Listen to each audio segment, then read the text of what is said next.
पुण्यात्माओं, आप सृष्टि रचना के बारे में सुन रहे हो। जब तक आप जी सृष्टि रचना के विषय में नहीं जानोगे तब तक आप इस आध्यात्मिक ज्ञान को, तत्व ज्ञान को नहीं समझ सकते और न ही किसी सद्ग्रंथ को समझ सकते। ये जो सृष्टि रचना है ये समझो कि ये मास्टर की है। सभी सद्ग्रंथों को समझने की, उनके खजाने को देखने की ये मास्टर की है, यानी मुख्य चाबी है। इसलिए आप जी को बार बार सृष्टि रचना का ज्ञान अत्यधिक कराया जाता है। अब सृष्टि रचना में आपने परमेश्वर कबीर देव जी द्वारा रची हुई अपनी सृष्टि का ज्ञान उन्हीं के द्वारा बताया हुआ इस दास के मुखारविंद से सुना। वो अभी तक आप जी को वर्बली सुनाया है, मौखिक सुनाया है। अब उस सृष्टि रचना के विषय में हमारे सद्ग्रंथ क्या बताते हैं। पुण्यात्माओं, जिस प्रकार विद्यार्थी विद्यालय में जाते हैं, उनका एक सिलेबस पाठ्यक्रम उनका निहित होता है। सिलेबस एक विशेष होता है और जो टीचर सिलेबस के आधार से बच्चों को शिक्षा देते हैं, पढ़ाते हैं, वो टीचर सही हैं। और जो टीचर सिलेबस से बाहर का ज्ञान कराते हैं वो टीचर ठीक नहीं। वो अध्यापक बच्चों के हितैषी नहीं है, उनके जीवन के नाशक हैं। तो पुण्यात्माओं, जो सद्ग्रंथों के विपरीत ज्ञान, शास्त्र विरुद्ध ज्ञान जो संत बता रहे हैं और शास्त्र विधि त्याग कर मनमाना आचरण कर और करवा रहे हैं, शास्त्र विधि त्याग कर मनमानी पूजाएं कर रहे हैं, वो न तो स्वयं कोई लाभ प्राप्त कर रहे हैं मनुष्य जीवन का और न ही उनके अनुयायी। इसके लिए श्रीमद् भगवत गीता अध्याय 16 श्लोक 23 में और 24 में कहा है। 23 में कहा कि शास्त्र विधि को त्याग कर जो मनमाना आचरण करते हैं उनको न तो कोई सुख होता है और न ही उनकी कोई गति होती है और न ही सिद्धि को प्राप्त होती है, अर्थात व्यर्थ। श्लोक 24 में कहा कि इससे तेरे लिए अर्जुन कर्तव्य और अकर्तव्य की व्यवस्था में शास्त्र ही प्रमाण है। कर्तव्य माने जो शास्त्र अनुकूल साधनाएं हैं, जो साधनाएं आपने करनी चाहिए, और अकर्तव्य जो ना करने योग्य हैं वो सद्ग्रंथों से ही जाना जाता है। कोई अपनी लोकवेद दंत कथा सुनाता है, उसको हमने स्वीकार नहीं करना चाहिए। तो अभी तक जो ब्रह्मा जी, विष्णु जी, शिव जी को ये कहते आए हैं, ये पवित्र हिंदू धर्म के ये शास्त्र विरुद्ध ज्ञान देने वाले आचार्य, गुरु, ऋषि, महर्षि ये कहते आए हैं कि ब्रह्मा जी, विष्णु जी, शिव जी ये अजर अमर हैं, इनके कोई माता पिता नहीं है और ये सभी ब्रह्मांडों के रचनहार यही है। तो वो टीचर ठीक नहीं, वो शास्त्र विधि त्याग के लोकवेद सुना रहे हैं। लोकवेद क्या होता है? सुना सुनाया ज्ञान जो कहीं प्रमाणित ना हो। अभी आपको दिखाते हैं श्रीमद् देवी भागवत। वो श्री ब्रह्मा, श्री विष्णु, श्री शिव जी के विषय में क्या जानकारी देते हैं। आप जी ने ये देखिएगा, श्रीमद् देवी भागवत सचित्र मोटा टाइप, केवल हिंदी, गीता प्रेस गोरखपुर से प्रकाशित है। इसके कौन हैं संपादक? हनुमान प्रसाद पोदार, चिमनलाल गोस्वामी। प्रकाशक एवं मुद्रक हैं गीता प्रेस गोरखपुर, गोविंद भवन कार्यालय, कोलकाता का संस्थान। तीसरे स्कंद में 123 पृष्ठ पे है, तीसरा स्कंद। भगवान विष्णु जी अपनी माता दुर्गा की स्तुति कर रहे हैं। क्या कह रहे हैं? तुम शुद्ध स्वरूपा हो, यह सारा संसार तुम ही से उद्भासित हो रहा है। मैं, ब्रह्मा और शंकर, विष्णु जी करें, हम सभी तुम्हारी कृपा से विद्यमान हैं।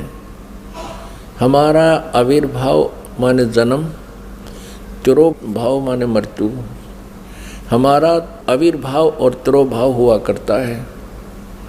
केवल तुम ही नित्य हो, जगत जननी हो, प्रकृति और सनातनी देवी हो। ये प्रकृति शब्द याद रखना। दुर्गा को प्रकृति भी कहते हैं। आपके गीता जी में काम आओगा 14वें अध्याय के 3, 4, 5 श्लोकों में, क्योंकि ये कोड वर्ड है गीता जी। प्रकृति दुर्गा जी को कहते हैं। इससे स्पष्ट हो गया कि ब्रह्मा विष्णु महेश का जन्म और मृत्यु होता है। भगवान शंकर बोले, देवी यदि महाभाग विष्णु तुम ही से प्रकट हुए हैं तो उनके बाद उत्पन्न होने वाले ब्रह्मा भी तुम्हारे बालक हुए। फिर मैं तमोगुणी लीला करने वाला शंकर क्या तुम्हारी संतान नहीं हुआ? अर्थात मुझे भी उत्पन्न करने वाली तुम ही हो। शिवे, संपूर्ण संसार की सृष्टि करने में तुम बड़ी चतुर हो। इस संसार की सृष्टि, स्थिति और संहार में तुम्हारे गुण सदा समर्थ हैं। उन्हीं तीनों गुणों से उत्पन्न हम, रजगुण ब्रह्मा जी, सतगुण विष्णु, तमगुण शंकर, उन्हीं तीनों गुणों से उत्पन्न हम ब्रह्मा, विष्णु एवं शंकर नियमानुसार कार्य में तत्पर रहते हैं। पुण्यात्मा, इस पवित्र देवी पुराण ने इन चंद पंक्तियों में स्पष्ट कर दिया कि श्री ब्रह्मा विष्णु महेश ये नासवान है, इनकी जन्म और मृत्यु होती है। दुर्गा इनकी माता है और रजगुण ब्रह्मा जी, सतगुण विष्णु, तमगुण शिव जी है। और चौथा ये कंसेप्ट क्लियर हो गया कि ये केवल नियमित कार्य ही कर सकते हैं। जिसका जैसा नियमित है, जिसका किस्मत में जो कुछ भी लिखा है उसमें ये परिवर्तन नहीं कर सकते, उनको जैसा ही दे सकते हैं। जैसा कर्म है वैसा ही उनको फल देते हैं, ऐसा इनका नियम है। और ये हमारे सदग्रंथों में लिखा हुआ है। अब आप जी को डिटेल से दिखाते हैं। इसी श्रीमद् देवी भागवत को ही पुनः दिखाते हैं पूरी डिटेल से। ये देखिएगा, ये वही श्रीमद् देवी भागवत है, गीता प्रेस गोरखपुर से प्रकाशित है। ये है श्रीमद् देवी भागवत, तीसरा स्कंद यहाँ प्रारंभ होता है। पृष्ठ 113 है, पृष्ठ 113 है।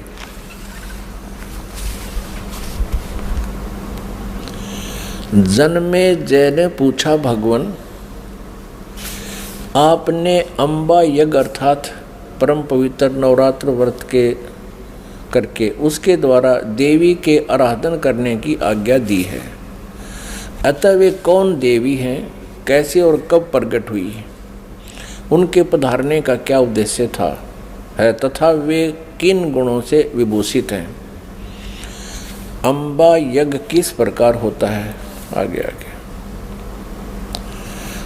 ब्रह्मन साथ ही विस्तार पूर्वक ब्रह्मांड की उत्पत्ति भी कही है, क्योंकि भूदेव ब्रह्मांड के विषय में जो कुछ कहा गया है तथा वह जैसा जो है, ये सभी बातें आप जानते हैं। व्यास जी से पूछ रहे हैं जन्मेजय,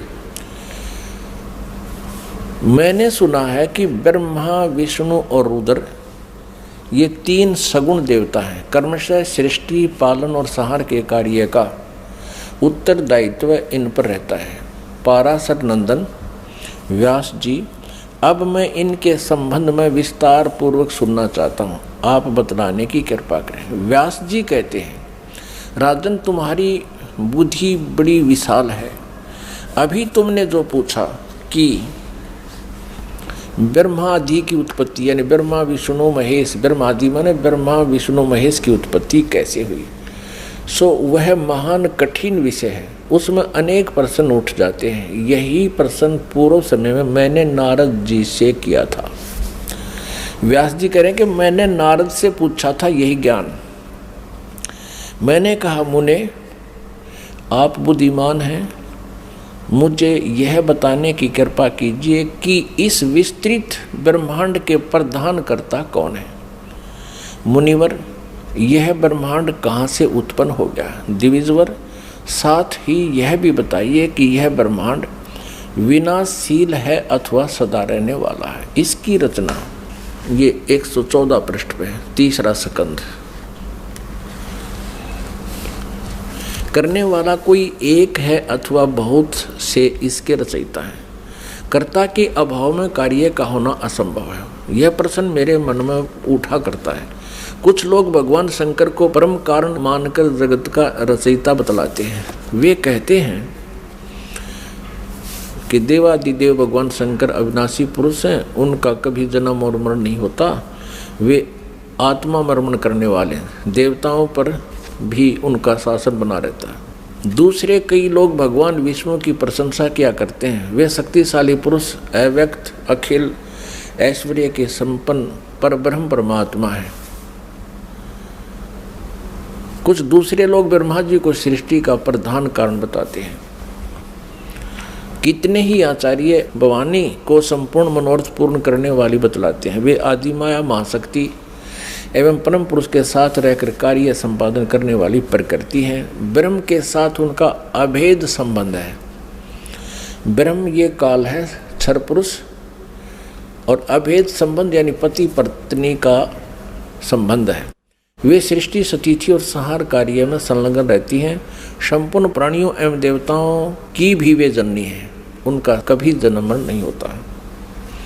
वैष्णवी, सांभवी, ब्राह्मी, वासवी, वारुणी, वाराही, नारसिंही और तथा अद्भुत महालक्ष्मी नाम से विख्यात है। 115 पृष्ठ पे। कितने श्रेष्ठ मुनि कहते हैं कि जो निरंजन, निराकार, निर्लेप, निर्गुण, अरूप एवं व्यापक ब्रह्म है, उन्हीं से जगत की सृष्टि हुई है।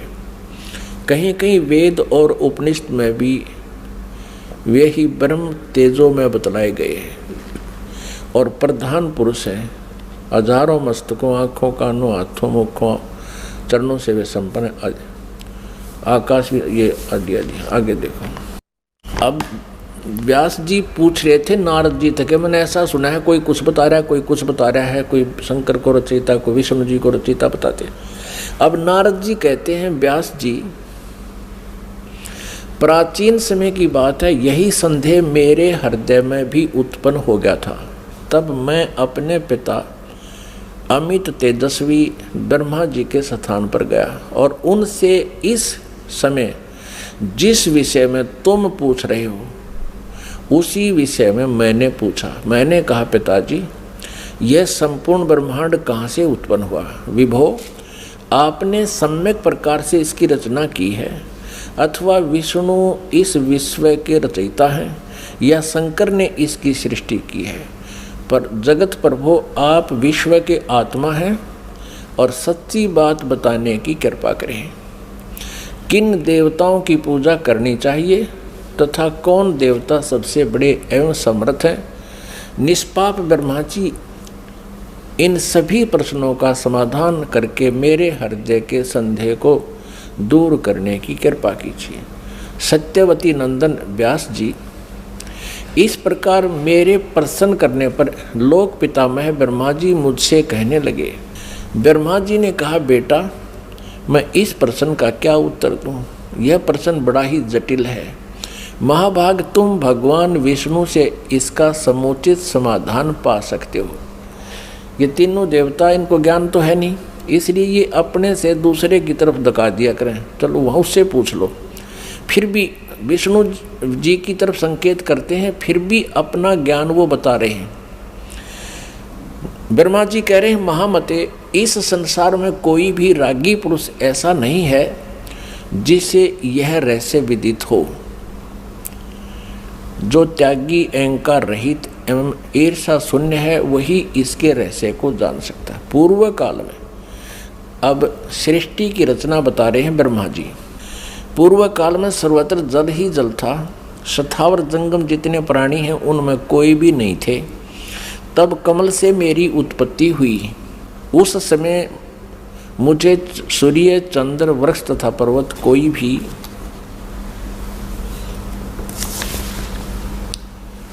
116 पृष्ठ में 3रा स्कंध देवी भागवत का दिखाई नहीं पड़े। मैं कमल की कणिका पर बैठकर विचार करने लगा, इस अगाध जल में मैं कैसे उत्पन्न हो गया, कौन मेरा रक्षक है तथा इस प्रलय काल में सृष्टि एवं संहार करने वाले कौन विशिष्ट पुरुष हैं।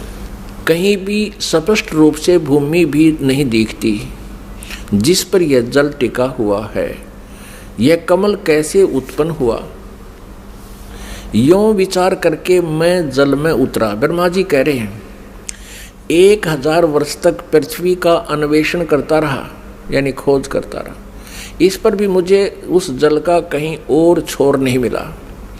इतने में आकाशवाणी हुई, तप करो तप करो। तब मैंने तपस्या आरंभ कर दी। कमल पर बैठे ही 1000 वर्ष तक मैं तप करता रहा। फिर उसी समय सृष्टि करो, ऐसी आकाशवाणी सुनाई पड़ी। उसे सुनकर मैं बड़े आश्चर्य में पड़ गया। सोचा कि किसकी सृष्टि करूं अथवा मेरा क्या कर्तव्य है। उसी समय मधु और कैटब नाम के 2 भयंकर दानव राक्षस सामने आ गए। वे उस महावर्ण में मुझसे युद्ध करने की इच्छा प्रकट करने लगे। मैं उनसे भयभीत हो उठा। तब कमल का डंठल पकड़कर जल में उतरा। वहाँ मुझे एक परम अद्भुत पुरुष के दर्शन मिले। उनका श्री विग्रह माने शरीर मेघ के समान श्याम था, बादलों की तरह, काले बादलों की तरह। वे पीतांबर पहने थे, 4 भुजाएं थी, शेष नाग की सैया पर सोए थे। उन जगत प्रभु के गले को वनमाला सुशोभित कर रही थी। शंख, चक्र, गदा और पद्म, इन 4 आयुधों से अनुपम शोभा पा रहे थे। ऐसे शेष शाही भगवान विष्णु का मुझे दर्शन हुआ। वे योग निंद्रा के वशीभूत होकर गाढ़ी नींद में सोए हुए थे। उनकी सारी चेष्टाएं शांत थी। नारद जी शेष नाग की सैया पर सोए हुए उन प्रभु को देखकर मेरा मन चिंतित हो उठा। इतने में भगवती योग निंद्रा याद आ गई। मैंने उनका स्तवन किया। तब वे कल्याणमयी भगवती श्री विष्णु जी के विग्रह से निकलकर, विग्रह माने शरीर से, श्री विष्णु जी के शरीर से निकलकर अत्यंत रूप धारण करके आकाश में विराजमान हो गई। दिव्य आभूषण उनकी छवि बढ़ा रहे थे। जब योग निंद्रा भगवान विष्णु के शरीर से अलग होकर आकाश में विराजने लगी, तब तुरंत ही श्री हरि उठ बैठे। अपने आत्माओं, जैसा आज आपको सृष्टि रचना में पहले बताया था, वर्बली दास ने बताया था, जो परमात्मा ने हमें बता रखा था, कबीर साहब ने ये कहा था कि दुर्गा ब्रह्मा जी, विष्णु जी और शिव जी की माता है, श्री देवी, और ये काल ज्योति निरंजन इनका पिता है। ये क्या करते हैं, इन तीनों बच्चों की उत्पत्ति करते हैं। ये काल यानी ब्रह्म, क्षरपुरुष भी कहते हैं इसको, क्षरब्रह्म भी कहते हैं। क्षरब्रह्म और ये दुर्गा जी, इन दोनों के पति पत्नी व्यवहार से श्री ब्रह्मा जी, श्री विष्णु जी, श्री शिव जी की उत्पत्ति होती है, जन्म होता है। और ये क्या करते हैं, इनको बाल्यावस्था से ही कोमा में कर देते हैं, अचेत कर देते हैं और उनकी परवरिश जारी करते हैं। जब ये युवा होते हैं तो इनको सचेत कर देते हैं। अब ये दुर्गा अन्य रूप धारण करके प्रेतवत, प्रेतनी की तरह विष्णु जी के शरीर में प्रवेश करके इनको बेहोश किए हुए थी। ऐसे ही ब्रह्मा जी को ये कमल के फूल पर रख दिया और तब तक ये अचेत था, कोमा में डाल रखा था। ये खुद कहता मुझे पता नहीं मैं कमल के फूल पर कहाँ से उत्पन्न हो गया, मेरा कौन जनक है। अब नीचे उतरा तो देखा विष्णु जी बेहोश पड़े थे वो, और उसमें से जब वो दुर्गा निकल गई, बाहर आई, तो वो सचेत हो गए। अब इस प्रकार इन सभी को इस काल भगवान ने अपने सुनियोजित षड्यंत्र के तहत भ्रमित कर रखा, किसी को यथार्थ ज्ञान नहीं बता रखा। अब यहाँ आप आगे देखिएगा,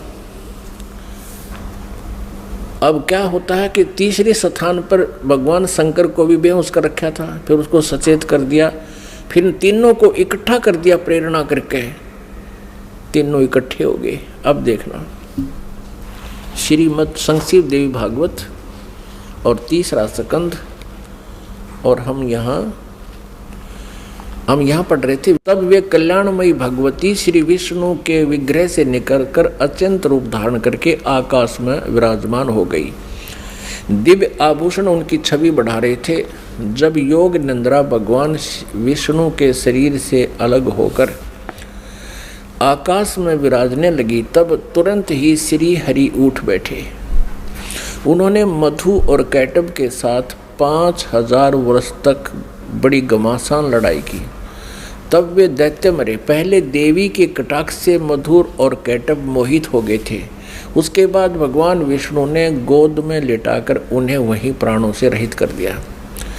अब वहाँ मैं और भगवान विष्णु दो थे, वहीं रुद्र भी प्रकट हो गए। हम तीनों को भगवती आद्याशक्ति के दर्शन हुए, दुर्गा के। उन्हें देखकर मनमुग्ध हो गया। हमने उनकी उत्तम स्तुति की। तब वे आदि शक्ति हम लोगों से कहने लगी। देवी ने कहा, ब्रह्मा, विष्णु और महेश्वर,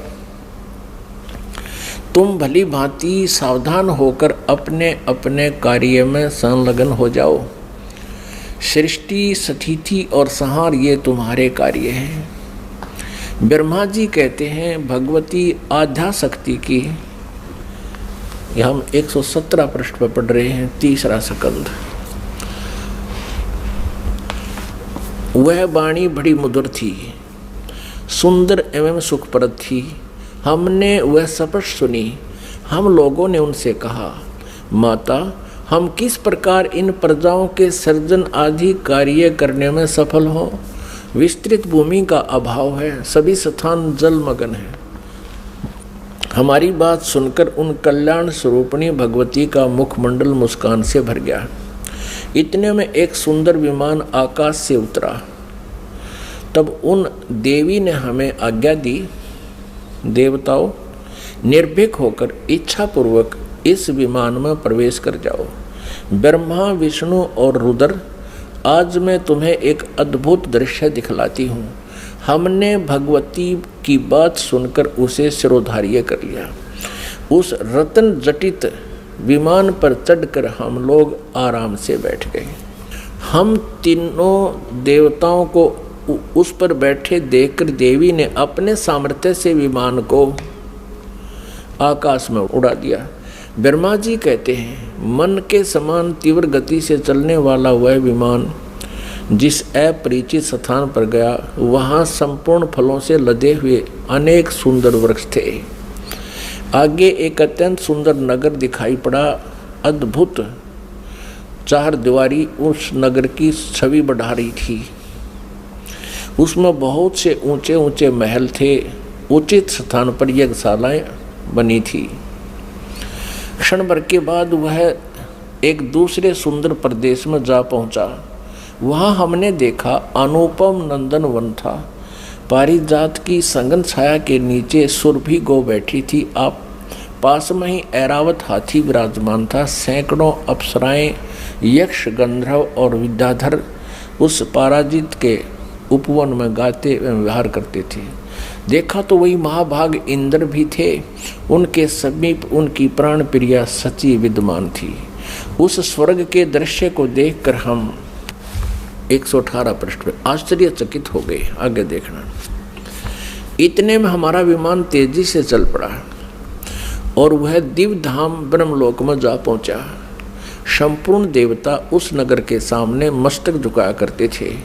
वहां एक दूसरे ब्रह्मा विराजमान थे। उन्हें देखकर भगवान शंकर और विष्णु को बड़ा आश्चर्य हुआ। सभा लगी थी। भगवान शंकर और विष्णु ने मुझसे पूछा, चतुरानन, ये अविनाशी ब्रह्मा कौन है? मैंने उत्तर दिया, मुझे कुछ पता नहीं। सृष्टि के अधिष्ठाता ये कौन है? भगवान, मैं कौन हूँ, ये कौन है और हमारा उद्देश्य क्या है? इस उलझन में मेरा मन चक्कर काट रहा है। इतने में मन के समान तीव्रगामी वह विमान तुरंत वहाँ से चल पड़ा और कैलाश के सुर में शिखर पर जा पहुँचा। आगे देखा। वहाँ विमान के पहुँचते ही एक भव्य भवन से त्रिनेत्रधारी भगवान शंकर निकले। वे नंदी वृषभ पर बैठे थे। उनके 5 मुख थे, 10 भुजाएं थी। मस्तक पर चंद्रमा सुशोभित हो रहा था। क्षण भर के बाद वह विमान उस शिखर से भी पवन के समान तेज चाल से उड़ा और बैकुंठ लोक में पहुंच गया।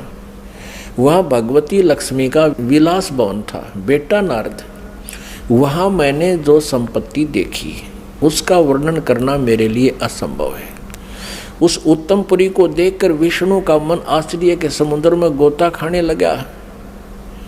एक विष्णु तो विमान में बैठा है, एक ब्रह्मा बैठा है, एक शंकर बैठा है, और एक एक ओर देखे तो वहाँ कमल लोचन श्री हरि विराजमान थे। अलसी के फूल के समान उनके श्री विग्रह की कांति थी। पीताम्बर पहने थे, 4 भुजाएं थी। वे पक्षी राज गरुड़ पर विराजमान थे। दिव्य आभूषणों से उनकी अनुपम शोभा हो रही थी। प्राण प्रिया लक्ष्मी जी चंवर डुला रही थी। उन सनातन श्री हरि की झांकी पाकर हम सभी भौचक्के से रह गए। एक दूसरे को देखते हुए हम विमान में एक उत्तम आसन पर बैठे रहे। इतने में ही पवन से बातें करता हुआ वह विमान तुरंत उड़ गया। आगे अमृत के समान मीठे जल वाला समुद्र था। उसका जल बड़ा ही मधुर था। पुण्यात्माओं, परमेश्वर कबीर देव जी ने अपने द्वारा रची हुई सृष्टि की रचना का जो ज्ञान दिया है उसमें बहुत ही विस्तार से बताया है। अब ये श्री ब्रह्मा जी, विष्णु जी, शिव जी विमान में बैठे हैं। दुर्गा ने इनको आकाश में उड़ा दिया विमान को। ये जहाँ पहुँचे वहाँ ब्रह्मा जी विराजमान थे और एक ब्रह्मा जी बैठा विमान में और एक सामने बैठा वहाँ उस ब्रह्मा के लोक में। और फिर वहाँ देखा तो ब्रह्मा जी के विष्णु और शिव जी पूछते हैं कि ये दूसरा ब्रह्मा कौन है। ब्रह्मा जी, विमान वाले ब्रह्मा जी कहते मुझे नहीं मालूम ये कौन है, हम कौन है, कहाँ से उत्पन्न हो गए, हमारा क्या उद्देश्य। तो ये कौन था? इस काल ने, जैसे आपको सृष्टि रचना के प्रारंभ में बताया था, इसने एक ब्रह्मांड के टॉप मोस्ट प्लेस पे, शिखर शून्य में यानी चोटी पे 3 स्थान बना रखे हैं। आपको एक चित्र दिखाते हैं ब्रह्मांड का, इससे आसानी से समझ में आओगी। देखिएगा, एक ब्रह्मांड का लघु चित्र, ये देखिएगा। ये एक अंडे जैसी शेप है, इसकी अंडे जैसा आकार है। इसको एलिपिकल इसका जो है ना शेप है, आकार है। अब ये देखिएगा, नीचे से शुरू करते हैं। सबसे नीचे ये पाताल लोक, तलातल, रसातल, सूतल, अतल, महातल, तलातल और वितल। ये है पृथ्वी लोक। ये शिव का लोक शिवपुरी जिसे कहते हैं, ब्रह्मा जी का लोक ब्रह्मापुरी, विष्णु जी का लोक विष्णुपुरी। अब ये जो क्षेत्र है, और ये है कोमन स्वर्ग और नरक, और ये है धर्मराय का लोक, यानी यहाँ का न्यायाधीश बना रखा है इस काल ने, ये जहाँ सबका अकाउंट होता है। और ये जो स्थान है ये ब्रह्मलोक है सारा। ये स्थान जो है इसको ब्रह्मलोक कहते हैं। एक ये स्वर्ग है, इसमें भी एक इंद्र हो रहता है, ये इंद्र अलग है और इसलिए इसको महा इंद्र कहा है। ये इसमें क्या कर रखा है, ये एक महास्वर्ग है। इसी में इसने एक अलग से और एक डुप्लीकेट काम कर रखा है, नकली सतलोक, नकली अलखलोक, नकली अगमलोक और नकली अनामी लोक की रचना कर रखी है। इधर ये 88,000 खेड़े हैं, इधर ये सप्तपुरी है। और इस सारे इस ब्रह्मलोक के ऊपर, ये ब्रह्मलोक है, इस ब्रह्मलोक के ऊपर इसने यहाँ 3 गुप्त स्थान बना रखे हैं। आपको बताया था कि एक ये रजोगुण प्रधान क्षेत्र है, इसमें ये काल सरपुरुष स्वयं ब्रह्मा रूप धारण करके रहता है और साथ में अपनी पत्नी दुर्गा को सावित्री रूप में रखता है। ये वहाँ यहाँ से अंतर्ध्यान हुआ, इनके विमान से पहले ये यहाँ पहुँच गया। एक ये तमोगुण प्रधान क्षेत्र है, इसमें ये स्वयं महाविष्णु महाशिव रूप में रहता है और दुर्गा को अपने यानी उमा रूप में रखता है। और फिर ये एक सतोगुण प्रधान क्षेत्र है। आगे फिर ये स्वयं ही विष्णु रूप धारण करके वहाँ विराजमान हो जाता है और दुर्गा को महालक्ष्मी रूप में रखता है। अब जब इनका विमान वहाँ पहुँचा इस रास्ते से, पहले इन्होंने देखा यहाँ इंद्र का लोक देखा, ये पहले बड़े बड़े वृक्ष और अन्य लोक देखे, फिर यहाँ से यहाँ प्रवेश हुआ। इससे आगे नहीं जा सकते ये। इनका विमान महा इंद्र को देखकर वापस यहाँ से आया, फिर इस रास्ते से ऊपर गया। आगे जाके इन्होंने क्या देखा, सबसे पहले ब्रह्मा का ये काल बैठा था सरपुरुष ब्रह्मा रूप में, और फिर वहाँ से ये इनका विमान यहाँ आ गया। इस वहाँ इन्होंने एक शंकर जी और देखा, ये काल था स्वयं सरपुरुष ने अपना अलग से वहाँ 3 रूप धारण किए। और फिर ये विष्णु लोक में आ गए, वहाँ एक विष्णु और था और लक्ष्मी जी बैठी थी। यह दुर्गा इस विष्णु रूपी काल के ऊपर सरपुरुष के ऊपर चमक कर रही थी। यहाँ से फिर इनका विमान यहाँ आया इस मीठे जल के समुद्र में। यहाँ दुर्गा का एक लोक अलग से है। अब आगे पढ़ते, यहाँ तक हम पढ़ते हुए आ चुके हैं श्री देवी पुराण को।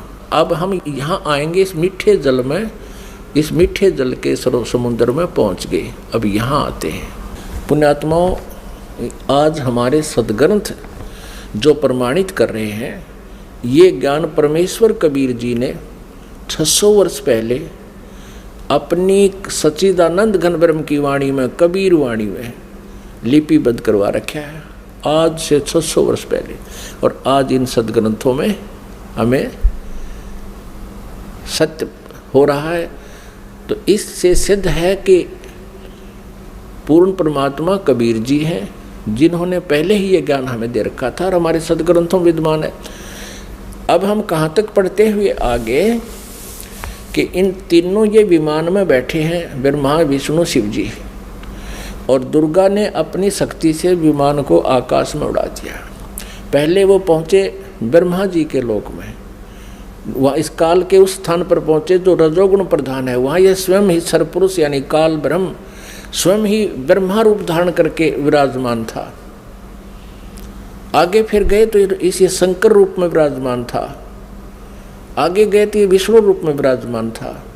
फिर वहाँ से इनका विमान कहाँ गया, ये सारा इसलिए किया गया था कि कहीं ये अपने आप को भगवान ना मान बैठे, इनका भ्रम निवारण कर दें।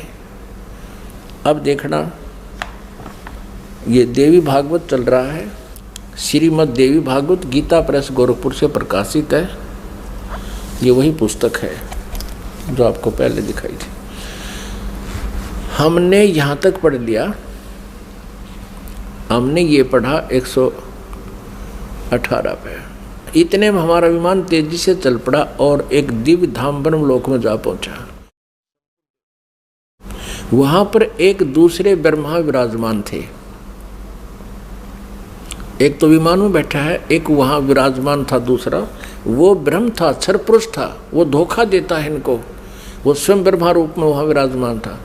उन्हें देखकर भगवान शंकर और विष्णु को बड़ा आश्चर्य हुआ। सभा लगी थी। भगवान शंकर और विष्णु ने मुझसे पूछा, चतुरानन, ये अविनाशी ब्रह्मा कौन है? मैंने उत्तर दिया, मुझे कुछ पता नहीं। सृष्टि के अधिष्ठाता ये कौन है? भगवान मैं कौन हूँ? ये कौन है? और हमारा क्या उद्देश्य है? इस उलझन में मेरा मन चक्कर काट रहा है। इतने में मन के समान तीव्रगामी वह विमान तुरंत वहाँ से चल पड़ा और कैलाश के सुर में शिखर पर जा पहुँचा। वहाँ विमान के पहुँचते ही एक भव भवन से त्रिनेत्रधारी भगवान शंकर निकले। वे नंदी वृषभ पर बैठे थे। ये काल निकला वहाँ से, सरपुरुष। और फिर वहाँ से क्षण भर के बाद वह विमान उस शिखर से भी पवन के समान तेज चाल से उड़ा और बैकुंठ लोक में पहुँच गया। वहाँ पर कौन थे? वहाँ कमल लोचन श्री हरि विराजमान थे। विष्णु जी एक और युकाल बैठा था, सरब्रह्म सरपुरुष, और उसकी 4 भुजाएं थी। पक्षीराज गरुड़ पर विराजमान थे और प्राण प्रिय लक्ष्मी जी चौंध बुला रही थी। अब हम यहाँ आते हैं, नीचे देखते हैं। इतने में पवन से बातें करता हुआ वह विमान तुरंत उड़ गया। आगे अमृत के समान मीठे जल वाला समुद्र था, जिसका जल बड़ा ही मधुर था। हम 119 पृष्ठ पर पढ़ेंगे। अब 118 हमने पढ़ लिया। उस समुद्र में वहाँ एक मनोहर द्वीप था। उस द्वीप में एक मंगल में मनोहर पलंग बिछा था। उस पलंग में सुंदर रत्न जड़े थे। उस उत्तम पलंग पर एक दिव्य रमणी बैठी थी, या दुर्गा जाकर वहाँ विराजमान होगी आगे। वे ऐसी प्रभापूर्ण देवी थी मानो करोड़ों बिजलियाँ एक साथ चमक रही हों। अत्यंत सुंदर मुख था, लाल लाल दांत थे, करोड़ों लक्ष्मियों से भी अधिक वह सुंदर थी। वे ऐसी प्रभापूर्ण देवी थी मानो करोड़ों बिजलियां एक साथ चमक रही हो। अत्यंत सुंदर मुख था, लाल लाल दांत थे। ये पढ़ लिया। अब यहाँ है, उन्हें देखकर हम सभी महान आश्चर्य में पड़ गए। कुछ समय तक हम वहीं ठहरे रहे। आपस में कहने लगे, ये सुंदरी कौन है और इसका क्या नाम है? हम इसके विषय में बिल्कुल अनभिज्ञ हैं। इसके हजारों नेत्र, हजारों हाथ, हजारों मुख हैं। दूर से देखने पर ही वे कितनी सुंदर प्रतीत हो रही हैं। ये न कोई अप्सरा है, न कोई गंधर्व कन्या और न देव कन्या। नारद, यों संदेहग्रस्त होकर हम लोग वहाँ रुके रहे। तब भगवान विष्णु ने उन चारों साहिनी भगवती को देखकर विवेक पूर्वक निश्चय कर लिया कि ये भगवती जगदम्बिका हैं। तब उन्होंने कहा कि ये भगवती हम सब की आदि कारण है। महाविद्या और माँ माया इनके नाम हैं। ये पूर्ण प्रकृति है। अपने आत्माओं, विष्णु जी कह रहे हैं, क्योंकि विष्णु जी की बुद्धि खोल दी काल ने। अब हम 120 पृष्ठ पर पढ़ेंगे। संक्षिप्त देवी भागवत गीता प्रेस गोरखपुर से प्रकाशित है। ये वे ही दिवांगना है। विष्णु जी बता रहे हैं अपना पिछले, इसकी थोड़ी सी बैकग्राउंड दिखा दी विष्णु को, इस काल भगवान ने और दुर्गा ने। ये वे ही दिवांगना है जिनके प्रलय वर्ण में मुझे दर्शन हुए थे। उस समय मैं बालक रूप में था। मुझे पालने पर ये झुला रही थी। विष्णु जी के जन्म का प्रत्यक्ष प्रमाण। छोटा सा बालक था विष्णु जी। वट वृक्ष के पत्थर पर एक सुदृढ़ सैया बिछी थी। उस पर लेटकर मैं पैर के अंगूठे को अपने कमल जैसे मुख में लेकर चूस रहा था। कहते प्रलय वर्ण में मुझे दर्शन हुए थे इस देवी के। उस समय में बालक रूप में था, छोटा सा बच्चा था, ये मुझे झुला रही थी, मैं अंगूठे चूस रहा था पैरों के। इन्हें देखकर मुझे पहले की बात याद आ गई, ये हम सब की जननी है। अब 121 पृष्ठ पे अब विष्णु जी ही बता रहे हैं। भगवान विष्णु बोले प्रकृति देवी को नमस्कार है, भगवती विधात्री को निरंतर नमस्कार है।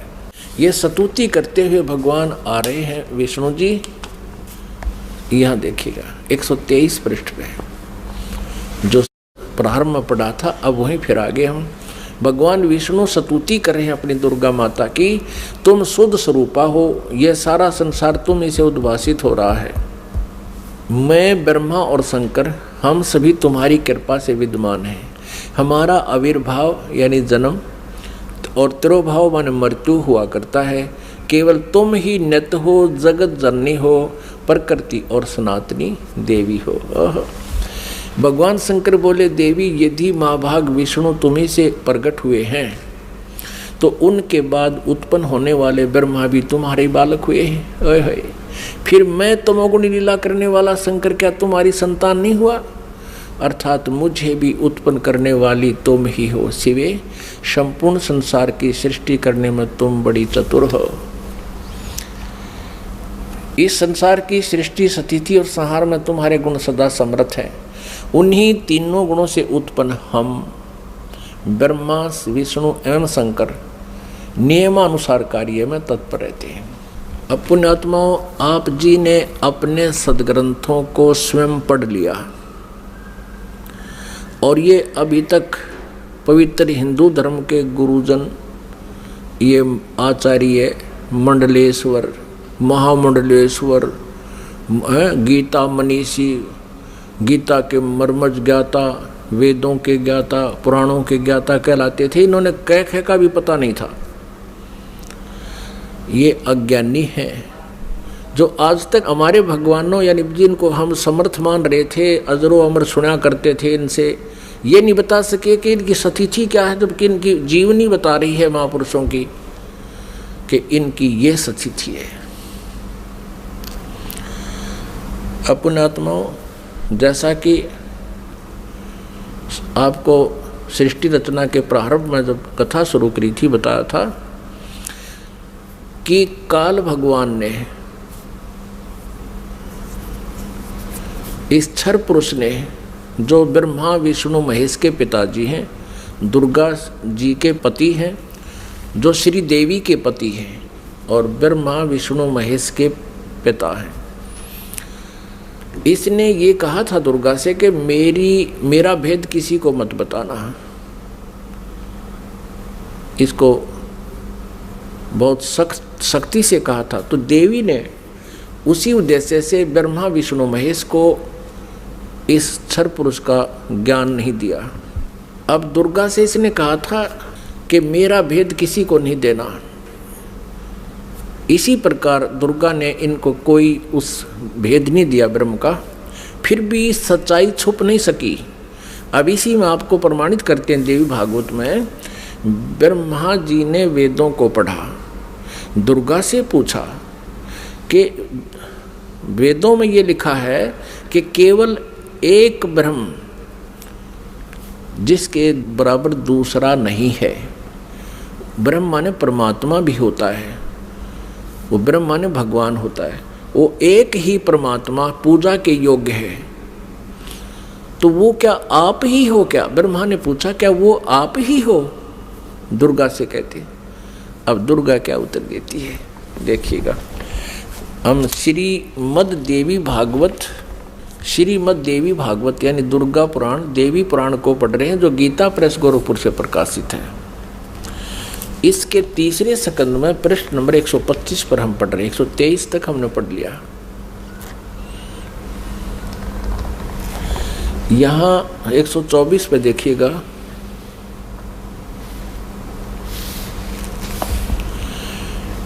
ब्रह्मा जी कहते हैं अद्भुत तेजस्वी भगवान शंकर के यों स्तुति करने पर भगवती जगदम्बिका ने अपने बात बताई। अब यहाँ ब्रह्मा जी पूछ रहे हैं, ब्रह्मा जी का प्रकरण चल रहा है, ये 125 पृष्ठ पे हम पढ़ रहे हैं, तीसरे स्कंद में। इस मूर्त और अमूर्त जगत का आधार तुमसे पूर्व कोई भी दूसरा पुरुष नहीं था, कोई तीसरा भी नहीं है। एकम एव द्वितीयम ब्रह्म, इस वेद के वचन को व्यर्थ कहना तो बनता नहीं। अब दुर्गा इनको कहा करती मैं ही सब कुछ हूँ, मैं ही तुम्हारा पिता हूँ, मैं तुम्हारी माता हूँ। तो अब ब्रह्मा जी ने वेदों को पढ़ा तो इसने कहा कि वेद के वचन को हम झूठा भी नहीं कह सकते, और इधर अनुभव दूसरी बात कहता है। इस प्रकार वेद वाक्यों और अनुभव में अत्यंत विरोध उत्पन्न हो रहा है। वेद कहते हैं एकम एव अद्वितीयम ब्रह्म है, तो क्या वह आत्म स्वरूपा तुम ही हो अथवा वह कोई और पुरुष है? मेरे इस संदेह को दूर करने की कृपा करो। किसी महान पुण्य के प्रभाव से ही मुझे तुम्हारे चरणों की सेवा सुलभ हुई है। तुम स्त्री हो अथवा पुरुष, यह रहस्य भी मुझे विषाद रूप से कृपा करके बतलाओ। अध्याय 4-5 यहाँ पूरा होगा, तीसरे स्कंद का अब छठा अध्याय शुरू होता है। ब्रह्मा जी कहते हैं इस प्रकार मैंने जब भगवती जगदम्बिका से विनय पूर्वक पूछा, तब वे मधुर वाणी में मुझसे कहने लगी। देवी ने कहा मैं और ब्रह्म एक ही हैं। अब हो गए ना दो, सच्चाई छुप नहीं सकती, एक ही हैं। मुझ में और इन ब्रह्म में कभी किंचित मात्र भी भेद नहीं है। जो वे हैं वही मैं हूँ, और जो मैं हूँ वही वे हैं। बुद्धि के भ्रम से भेद प्रतीत हो रहा है। हम लोगों के सूक्ष्म भेद को जो जानता है, इसे सीधा दो तो है ही, ये वो जानता है वही। अब 125 पृष्ठ हमने पढ़ा, अब 126 पढ़ेंगे। वही बुद्धिमान पुरुष है, वो तत्वदर्शी संत है जो हमारी भिन्न भिन्नता को समझता है। उसके संसार मार्ग से मुक्त होने में कुछ भी संदेह नहीं है। ब्रह्म एक ही है। आगे देखो, मैं शक्ति रूप धारण करके पराक्रम करती हूँ। गौरी, ब्राह्मी, रौद्री, वाराही, वैष्णवी, शिवा, वारुणी, कुबेरी, नारसिंही और वासवी सभी मेरे रूप हैं। विभिन्न कार्यों के उपस्थित होने पर उन देवियों के भीतर अपनी शक्ति स्थापित करके मैं सारी व्यवस्था करती हूँ। हाँ, उस देवी को निमित्त बना लेना मेरा स्वभाव है। अब आगे देखना, अपने आत्माओं, आप पढ़ रहे हो अपने सदग्रंथों को स्वयं। आप जी ने तीसरे स्कंद में और पृष्ठ नंबर 125 पे पढ़ा। ब्रह्मा जी कहते हैं कि मैंने जब दुर्गा जी से ये पूछा, माता से, जगदम्बिका से, कि वेदों में लिखा है कि एकम एव अद्वितीयम ब्रह्म,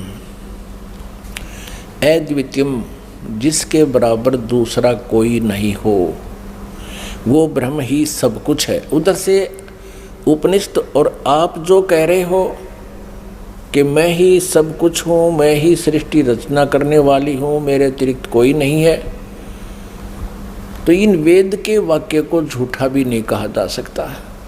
अनुभव हमारा बताता है कि परमात्मा निराकार है और वेद बताते हैं कि वो साकार है, तो हमारे अनुभव में और यथार्थता में बहुत विरोध है। तो क्या वो ब्रह्म आप ही हो या कोई और है? ब्रह्मा जी ने पूछा। अब दुर्गा पहले तो बहकाती है उनको कि उस ब्रह्म में और मेरे में कोई अंतर नहीं है, मैं ही वही हूँ, वो मैं ही हूँ। हम दोनों का सूक्ष्म भेद जो जानता है वो परम पुरुष है, विद्वान पुरुष है, तत्वदर्शी है। आगे फिर देखना 129 पृष्ठ पे है, बिल्कुल स्पष्ट हो जाता है। देखिएगा, हम तीसरा स्कंद पढ़ रहे हैं। संक्षिप्त देवी भागवत का पृष्ठ नंबर 129 पर है, यहाँ देखिएगा। यों सृष्टि कर्म मैंने संक्षेप में तुम्हें बतला दिया। यह देवी कह रही है, दुर्गा बता रही है। यहाँ देवी का प्रवचन चल रहा है, देवी ने कहा, ये देवी बता रही है। यों 129 पृष्ठ पे, यों सृष्टि कर्म मैंने संक्षेप में तुम्हें बतला दिया। महानुभाव देवताओं ब्रह्मा विष्णु और शिव को दुर्गा कह रही है, अब मेरा कार्य सिद्ध करने के लिए विमान पर बैठकर तुम लोग शीघ्र पधारो जाओ। कोई कठिन कार्य उपस्थित होने पर जब तुम मुझे स्मरण करोगे तब मैं सामने आ जाऊंगी। देवताओं, मेरा और सनातन परमात्मा का ध्यान तुम्हें सदा करते रहना चाहिए। अब यहाँ ये दो हो गए, तब तो कह रही थी मैं ही सब कुछ हूँ, और अब ये कह रही है दो, मेरा और ये दुर्गा ब्रह्म को ही सनातन परमात्मा बता रही है। हम दोनों का आगे दो, हम दोनों का स्मरण करते रहोगे तो तुम्हारे कार्य सिद्ध होने में किंचित मात्र भी संदेह नहीं रहेगा। ब्रह्मा जी कहते हैं, इस प्रकार कहकर भगवती जगदम्बिका ने हमें विदा कर दिया। उन्होंने शुद्ध चरित्र वाली शक्तियों में से भगवान विष्णु के लिए लक्ष्मी को, शंकर के लिए महाकाली को और मेरे लिए माँ सरस्वती को पत्नी बनने की आज्ञा दे दी। अब उस स्थान से हम चल पड़े और दूसरे स्थानों पर हम तीनों की पुरुष रूप से प्रतिष्ठा हुई। आप जी को इस दास ने परमेश्वर कबीर जी द्वारा रची हुई सृष्टि और ये सारे ब्रह्मांडों की रचना कब कब कैसे हुई वो सारी बताई थी। इस दास ने आपको मौखिक सुनाया था, वर्बली सुनाई थी, और आज इन सदग्रंथों ने, हमारे शास्त्रों ने प्रमाणित कर दिया कि जो 600 वर्ष पहले परमेश्वर कबीर जी ने हमें ज्ञान दिया था वो आज हमारे सदग्रंथों में विद्यमान है। और ये नकली गुरु आचार्य झूठे, वेद ज्ञानहीन, शास्त्रों के ज्ञान से हीन हैं, और ये कहते हैं ब्रह्मा विष्णु महेश अजर अमर हैं, इनके कोई माता पिता नहीं, ये सर्वेश्वर हैं, महेश्वर हैं। अब ये तो कंसेप्ट क्लियर हो गया दुर्गा का कि दुर्गा इनकी माता है, फाइनल हो गया। और तीनों का विवाह कर दिया दुर्गा ने, अपने ही 3 रूप बना करके। ये खुद कहती है कि मैं एक से अनेक हो जाती है ये देवी, और 3 रूप धारण करके इसने तीनों पुत्रों का विवाह कर दिया। अब समस्या रहेगी कि इनका पिता कौन है। इस कंसेप्ट को क्लियर करेगा, इस रहस्य को, इस शंका का समाधान जो है शिव पुराण करेगी। आओ आपको पढ़ाते हैं अपने पवित्र शास्त्र, जिनको ये नकली हिंदू धर्म के नकली गुरु आज तक नहीं पढ़ सके, ना समझ सके। इन्होंने केवल संस्कृत भाषा का ज्ञान था, तत्व ज्ञान नहीं था। और हम इनको मानते रहे कि ये संस्कृत भाषा के जानने वाले ऋषि, महर्षि, ब्राह्मण हैं, और इन्होंने वेदों और पुराणों को ठीक पढ़ा होगा, इन्होंने सही बताया होगा हमको। और परमात्मा कबीर देव जी, कबीर साहब जी, वो धानक रूप, जुल्हा रूप में आए थे बनारस में। वो 600 वर्ष पहले कहा करते, ये झूठ बोलते हैं सभी, ये सदग्रंथों से परिचित नहीं है, ये परमात्मा की परिभाषा से परिचित नहीं है। तो उस समय हमें विश्वास नहीं हो पाया, क्योंकि ये झूठे गुरु आचार्य कहा करते थे कि कबीर तो अशिक्षित है, ये संस्कृत भाषा जानता नहीं, ये झूठ बोलता है ब्रह्मा विष्णु महेश के बारे में, ये इनकी जन्म मृत्यु बताता है, इनके माता पिता के बारे में कहता है। कबीर जी झूठ बोलते हैं। आए है कबीर परमेश्वर जी ने अपने प्यारी आत्मा धर्मदास जी से कहा था कि धर्मदास, कलयुग के जब 5505 वर्ष बीत जाएंगे तब ये मेरी बात सच्ची होंगी जो आज मैं तुझे बता रहा हूँ। क्या? अब मैं तुमसे कहूँ चताई, त्रिदेवन की उत्पत्ति भाई। माँ अष्टंगी पिता निरंजन, ये जम दारुण वंशन अंजन। तीन पुत्र अष्टंगी जाए, ब्रह्मा विष्णु शिव नाम धराए। जो आज मैं तुझे बता रहा हूं कि ये ब्रह्मा विष्णु महेश की माता दुर्गा है और पिता ज्योति निरंजन है, ये काल क्षर पुरुष है। ये मेरा जो वचन है आज से 5505 वर्ष के बाद जब कलयुग बीत जाएगा तब ये सच्चा होगा। अब आज जो है कलयुग का आज ये वो समय आ गया है। 5500 जो बनता है वो सन 2000 में बनता है, ईसा पूर्व ईस्वी में। आपको प्रमाण देते हैं थोड़ा, आप जी को ये कंसेप्ट क्लियर करते हैं कि वर्तमान में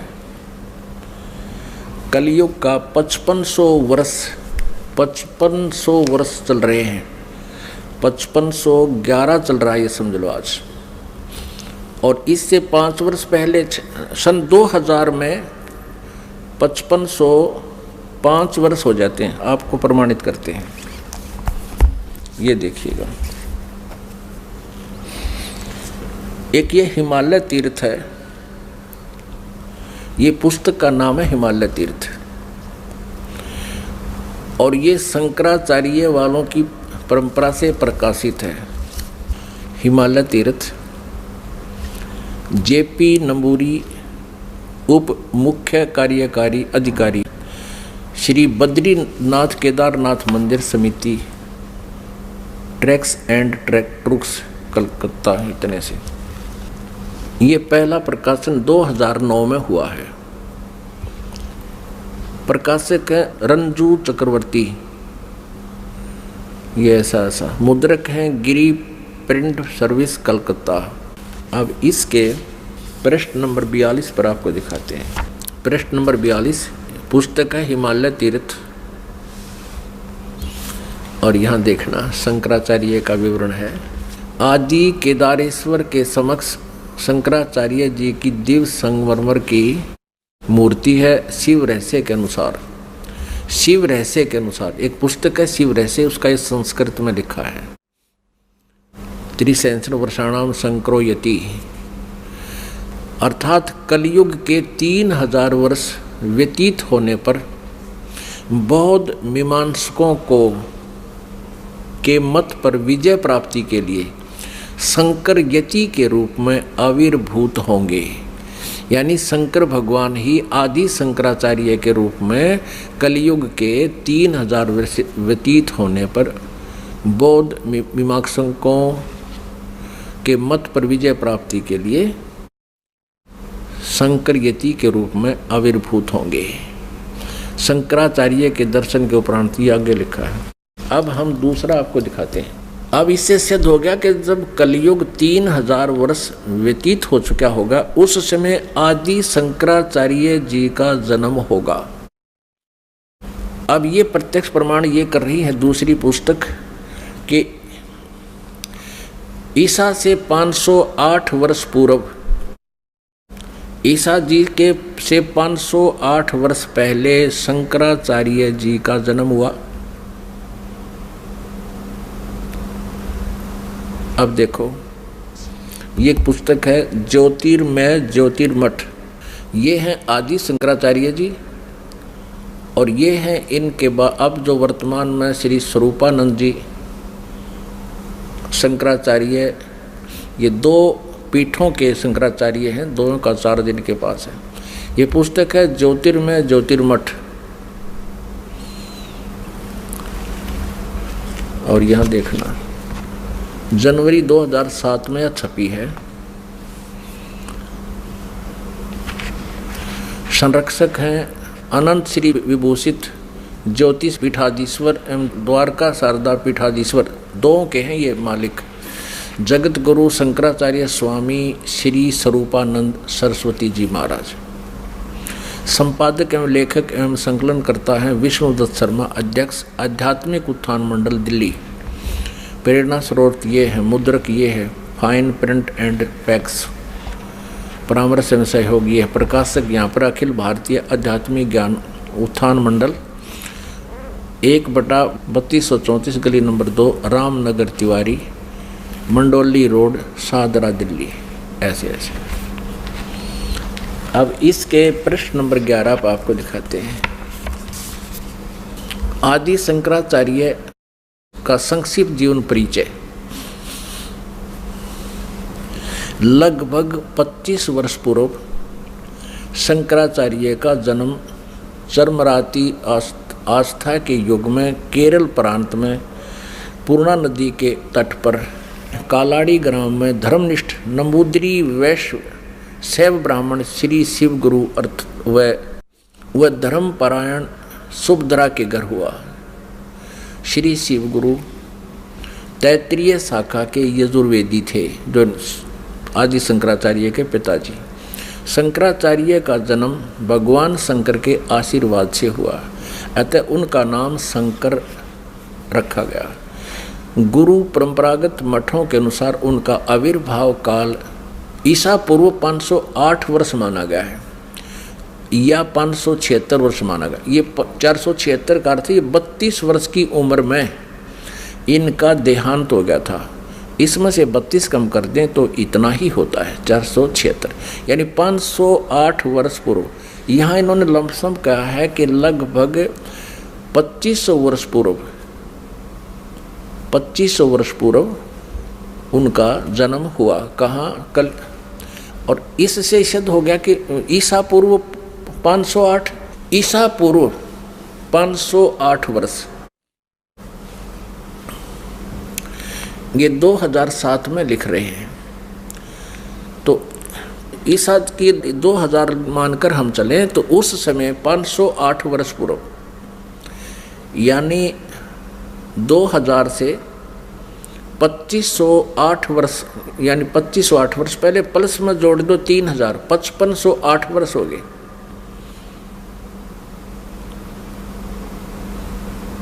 और 1994 से इस दास ने ये नामदान की आज्ञा हुई। सन 2000 में कृपा हुई, परमात्मा ने दया बख्शी, इन सदग्रंथों को देखा। 2000 के बाद इन सदग्रंथों को, जो अपने सदग्रंथ हैं, इनको देख करके इस दास ने एक पुस्तक की रचना की, परिभाषा प्रभु की, फिर परमेश्वर का सार संदेश और गहरी नज़र गीता में, यानी गीता जी का यथार्थ अनुवाद किया। तो परमात्मा ने कहा था कि जब कलयुग के 5505 वर्ष बीत जाएंगे, उस समय मेरी ये आज की कही हुई बातें सच्ची होंगी। धर्मदास, क्या कही थी परमात्मा ने कि ब्रह्मा विष्णु महेश नासवान हैं, इनकी जन्म मृत्यु होती है। ब्रह्मा विष्णु महेश जी के पिता ज्योति निरंजन क्षर पुरुष ये काल हैं, और माता इनकी या देवी दुर्गा है। लेकिन उस समय किसी ने नहीं माना था। 600 वर्ष पहले सन 1398 से सन 1518 तक परमात्मा 120 वर्ष तक यही ज्ञान देते रहे। लेकिन इन नकली गुरुओं ने, इन हट्ठी आचार्यों ने इस परमात्मा के ज्ञान को हम तक पहुंचने नहीं दिया। परमात्मा कबीर जी कहा करते, ये दुनिया अजब दीवानी, मेरी कही एक ना मानी। देख किसे दीवाने हो रहे हैं नकली गुरुओं के ऊपर, इनकी दंत कथाओं को सच्ची मान रहे हैं, और हम जो सत्य बता रहे हैं उस पर विश्वास नहीं कर पा रहे। तो इसके लिए परमात्मा ने ये समय सेलेक्ट किया था कि एक समय कलयुग आएगा, उस समय सभी जनता को शिक्षित करेंगे, और जनता जब शिक्षित होंगे, श्रद्धालु शिक्षित होंगे, तब सदग्रंथों को स्वयं आँखों देखेंगे और गदगद हो जाएंगे। हमें परमात्मा चाहिए, और हम इन सभी सदग्रंथों को, पवित्र चारों वेदों को, पवित्र 18 पुराणों को, पवित्र श्रीमद् भगवत गीता जी को हम सत्य मानते रहे हैं और सत्य मानते हैं, और उनमें जो लिखा है तो आज हमने उनको स्वीकार करना चाहिए। इन लोक वेद सुनाने वाले आचार्यों गुरुओं से हमने पीछा छुटाना चाहिए। इसी में हमारी बुद्धिमत्ता है। और परमेश्वर कबीर जी कहते हैं, जान बूझ साची तजय और करे झूठ तेने, ताकि संगत है प्रभु सोपन में भी ना दे। इतने प्रमाण देखकर भी इन नकलियों से नहीं हटते हैं, सच्चाई को ग्रहण नहीं करते हैं, तो उसके विषय में कहा कि जान बूझ साची तजय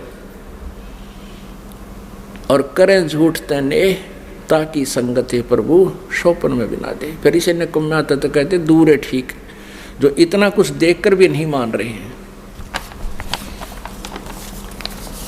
इन आदि शंकराचार्यों ने भी, इन शंकराचार्यों को भी ब्रह्मा विष्णु महेश की स्थिति का नहीं पता, इनको अजर व अमर कहते हैं। तो पुण्यात्माओं, परमात्मा कबीर जी ने कहा था, एक ना भूला दो ना भूली, ये भूले सब संसारी। अब हम आगे चलते हैं कि श्री ब्रह्मा, श्री विष्णु, श्री शिव जी के अब पिताजी क्लियर करने हैं, और उन्हीं की जीवनी में अब शिव पुराण दिखाते हैं। आप ये देखिएगा, शिव पुराण संक्षिप्त शिव पुराण, सचित्र मोटा टाइप, केवल हिंदी।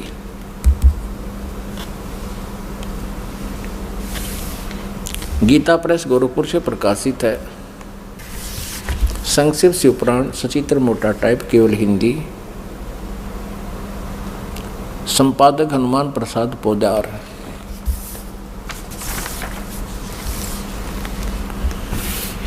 प्रकाशक में मुद्रक है गीता प्रेस गोरखपुर,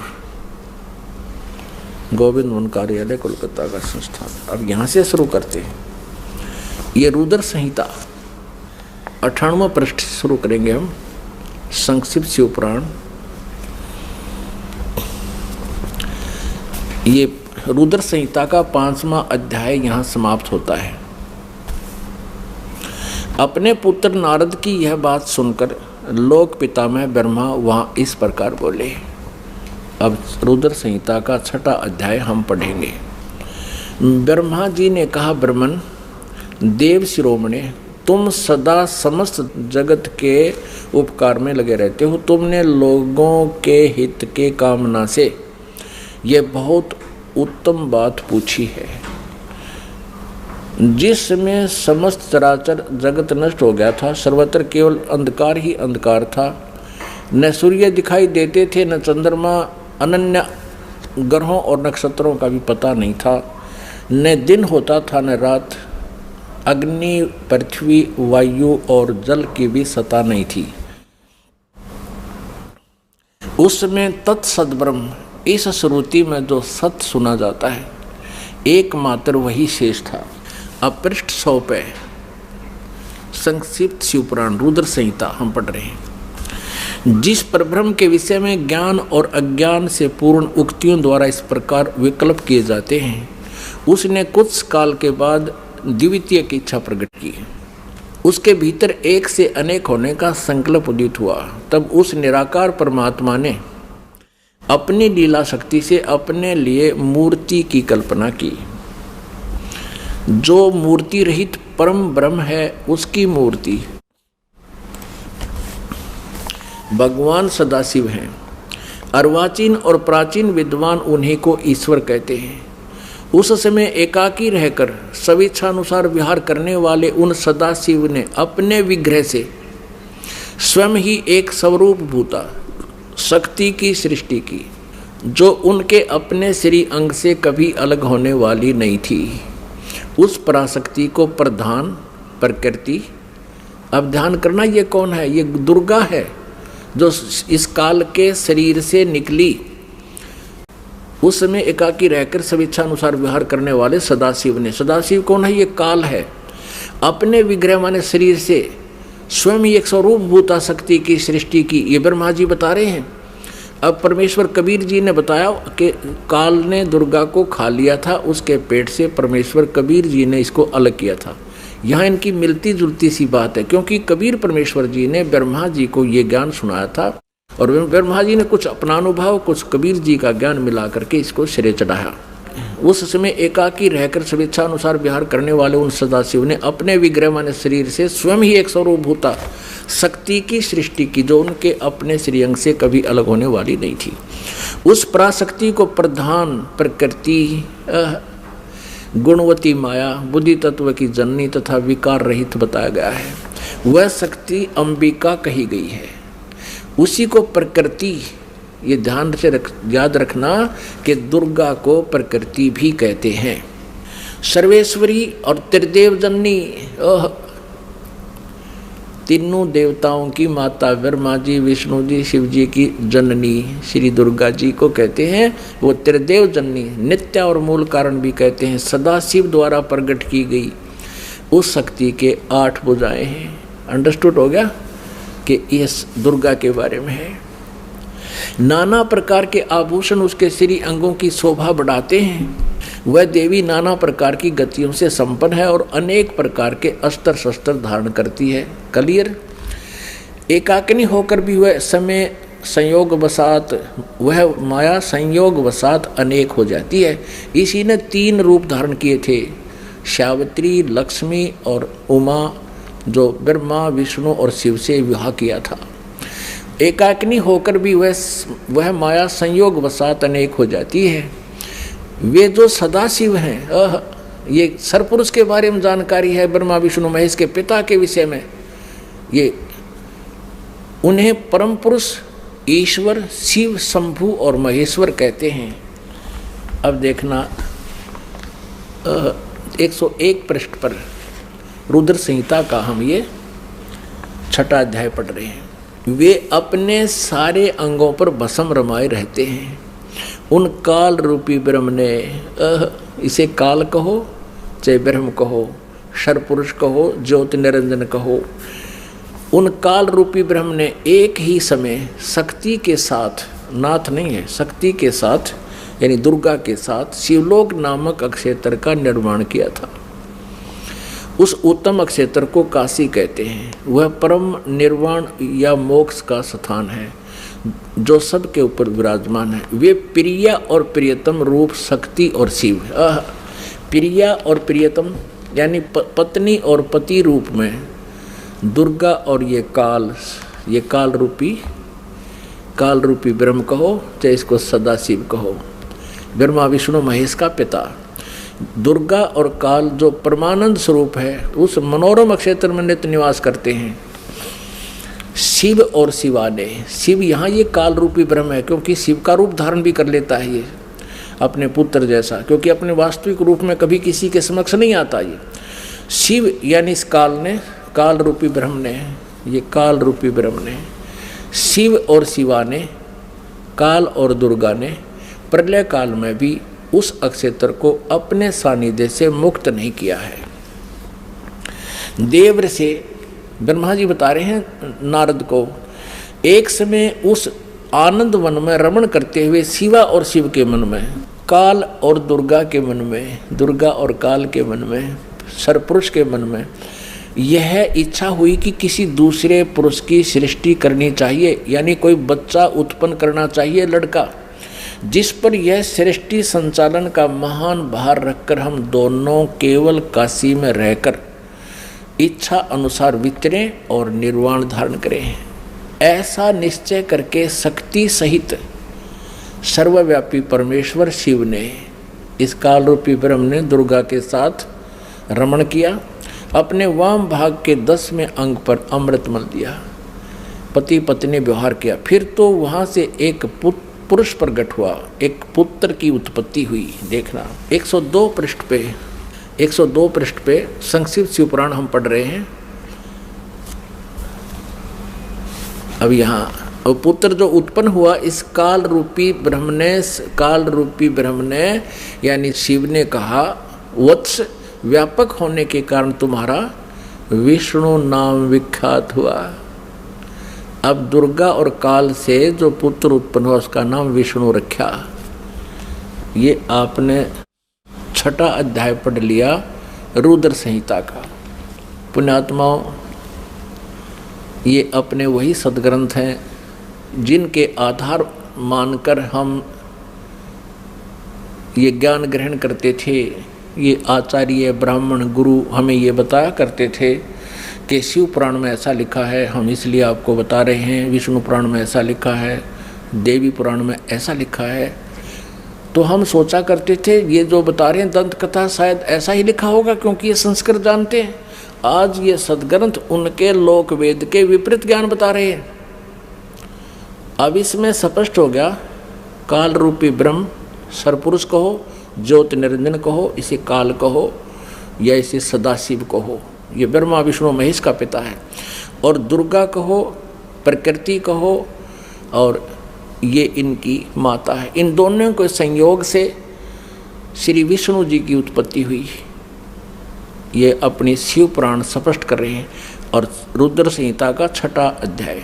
अब आपको 7वें अध्याय में ब्रह्मा जी कहते हैं फिर मेरी उत्पत्ति भी ऐसे की, दुर्गा और काल ने दोनों ने मिलकर, ब्रह्म ने। देखिए ये रुद्र संहिता है और ये हमने 6वां अध्याय यहाँ तक पढ़ लिया। अब 7वां देखते हैं, 103 पृष्ठ पे। ब्रह्मा जी कहते हैं देवर से, ब्रह्मा जी कहते हैं नारद को देवर से, तत्पश्चात कल्याणकारी परमेश्वर साव सदाशिव ने पूर्ववत प्रयत्न करके, जैसे विष्णु जी को उत्पन्न किया, मुझे अपने दाहिने अंग से उत्पन्न किया, उन परमेश्वर ने मुझे तुरंत ही अपनी माया से मोहित करके नारायण देव के नाभि कमल में डाल दिया और लीला पूर्वक मुझे वहाँ से प्रकट किया। इस प्रकार उस कमल के पुत्र के रूप में मुझ हिरण्यगर्भ का जन्म हुआ। अब पुण्यात्माओं, यहाँ पर अनुवाद करता थोड़ा सा विचलित हो गया। अब उसने सोचा कि भाई अब शिव से शिव की उत्पत्ति कैसे लिखूं, क्योंकि अनुवाद करता भी तत्व ज्ञान से परिचित नहीं था। लेकिन कहते हैं सच्चाई छुपती नहीं, चोर चुरावे तू बड़ी गाड्डे पानी में, वो गाड्डे हुआ ऊपर आवे न, सच्चाई छानी ना। अब देखना, इसी रुद्र संहिता हम पढ़ रहे हैं, श्री शिव पुराण में प्रमाण दिखाते हैं आपको। ये वही रुद्र संहिता चल रही है और संक्षिप्त शिव पुराण 110 पृष्ठ पे हम अब यहाँ देखेंगे 9वां अध्याय का यहाँ अंत होता है, लास्ट है।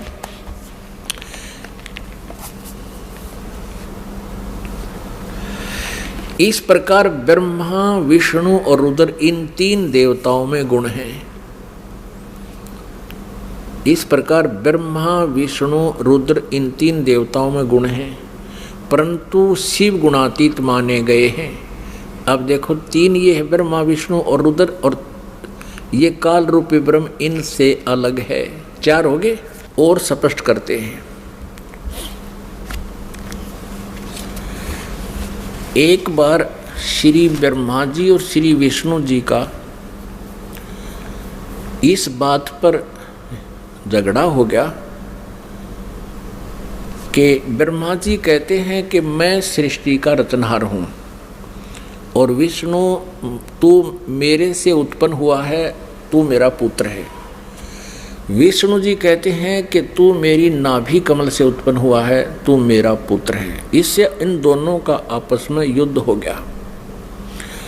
उस झगड़े का निपटारा करने के लिए इस काल रूपी ब्रह्म ने, इनके पिता ने इनके बीच में एक स्तंभ गाड़ दिया, एक लिंग खड़ा कर दिया, तेजों में स्तंभ बहुत लंबा, उसका कोई और छोर इन दोनों को नहीं मिला। तो इनका युद्ध तो बंद हो गया, उसकी खोज करने लगे कितना लंबा चौड़ा है। अंत में कहते हैं फिर कुछ देर के बाद ये शिव रूप में इसने प्रतिज्ञा की है काल ने कि मैं अपने वास्तविक रूप में कभी किसी को दर्शन नहीं दूंगा। इसलिए ये कभी ब्रह्मा रूप धारण कर लेता है, कभी विष्णु रूप धारण कर लेता है, कभी शिव जी का रूप धारण कर लेता है। तो वहाँ शिव जी रूप में आकर प्रकट हो गया और इन दोनों से कहा कि पुत्रों, तुमने अपने आप को भुला दिया है और तुमने जो सृष्टि और सतिथि के जो डिपार्टमेंट मुझसे लिए हैं, ये तुमने तप करके लिए हैं। और इसी प्रकार रुद्र और महेश्वर ने भी अलग अलग विभाग मुझसे प्राप्त किए। अब आपको दिखाते हैं विद्वेश्वर संहिता में, यही शिवपुराण, ये संक्षिप्त शिवपुराण गीता प्रेस गोरखपुर से प्रकाशित है। और वही हम पढ़ रहे हैं पहले जो आपको दिखाया था। हनुमान प्रसाद पोदार इसके संपादक हैं। अब हम फिर विद्वेश्वर संहिता पढ़ते हैं। ये विद्वेश्वर संहिता अब पृष्ठ नंबर 24 पे थोड़ी सी झलक दिखाएंगे।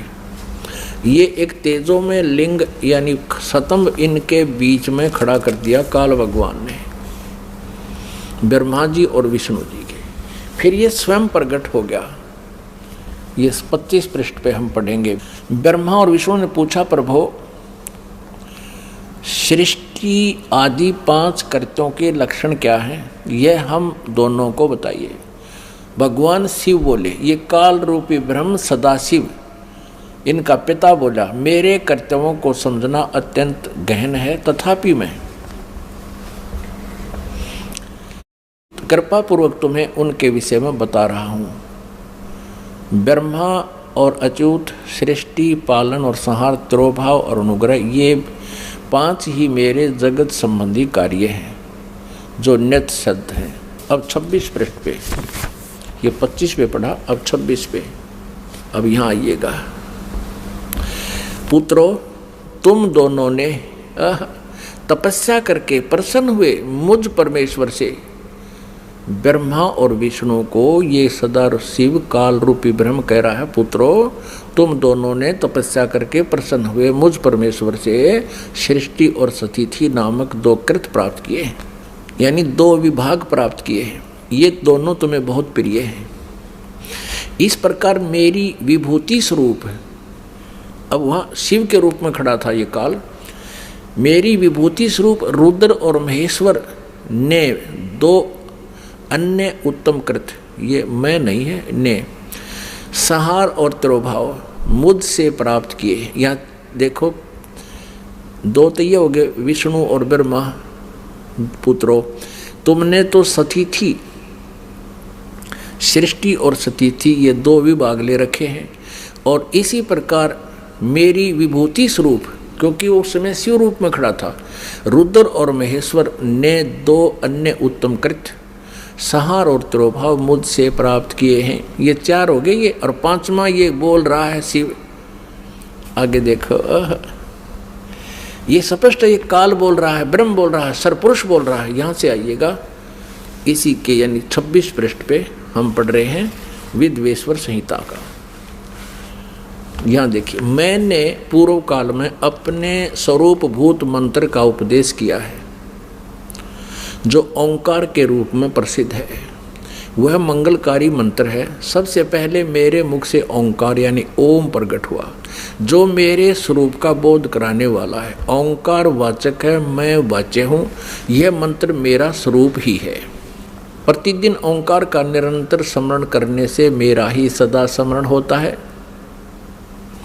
मेरे उत्तरवर्ती मुख से अकार का, पश्चिम मुख से उकार का, दक्षिण मुख से मकार का, पूर्ववर्ती मुख से बिंदु का और मध्यवर्ती मुख से नाद का प्राकट्य हुआ। इन 5 अक्षरों से इस प्रकार 5 अवयवों से युक्त ओंकार का विस्तार हुआ है। इन सभी अवयवों से एकीभूत होकर यह प्रणव ओम नामक एक अक्षर हो गया। गीता जी अध्याय नंबर 8 के श्लोक नंबर 13 में गीता ज्ञानदाता ये ब्रह्म, ये सरपुरुष श्री कृष्ण जी में प्रवेश करके बोल रहा है, ओम इति एकाक्षरम। श्रीमद् भगवत गीता अध्याय नंबर 8 के श्लोक नंबर 13 में गीता ज्ञानदाता ये ब्रह्म है, ये सरपुरुष है, श्री कृष्ण जी में प्रवेश करके बोल रहा है, अपने पुत्र विष्णु के शरीर में, समझ लो। और ये कह रहा कि ओम इति एकाक्षरम ब्रह्म व्यवहारन माम अनुसमरण ये प्रयाति तजन देहम सयाति परमाम गतिम। माम ब्रह्म, मुझ ब्रह्म का केवल एक ओम अक्षर है, नथिंग एल्स।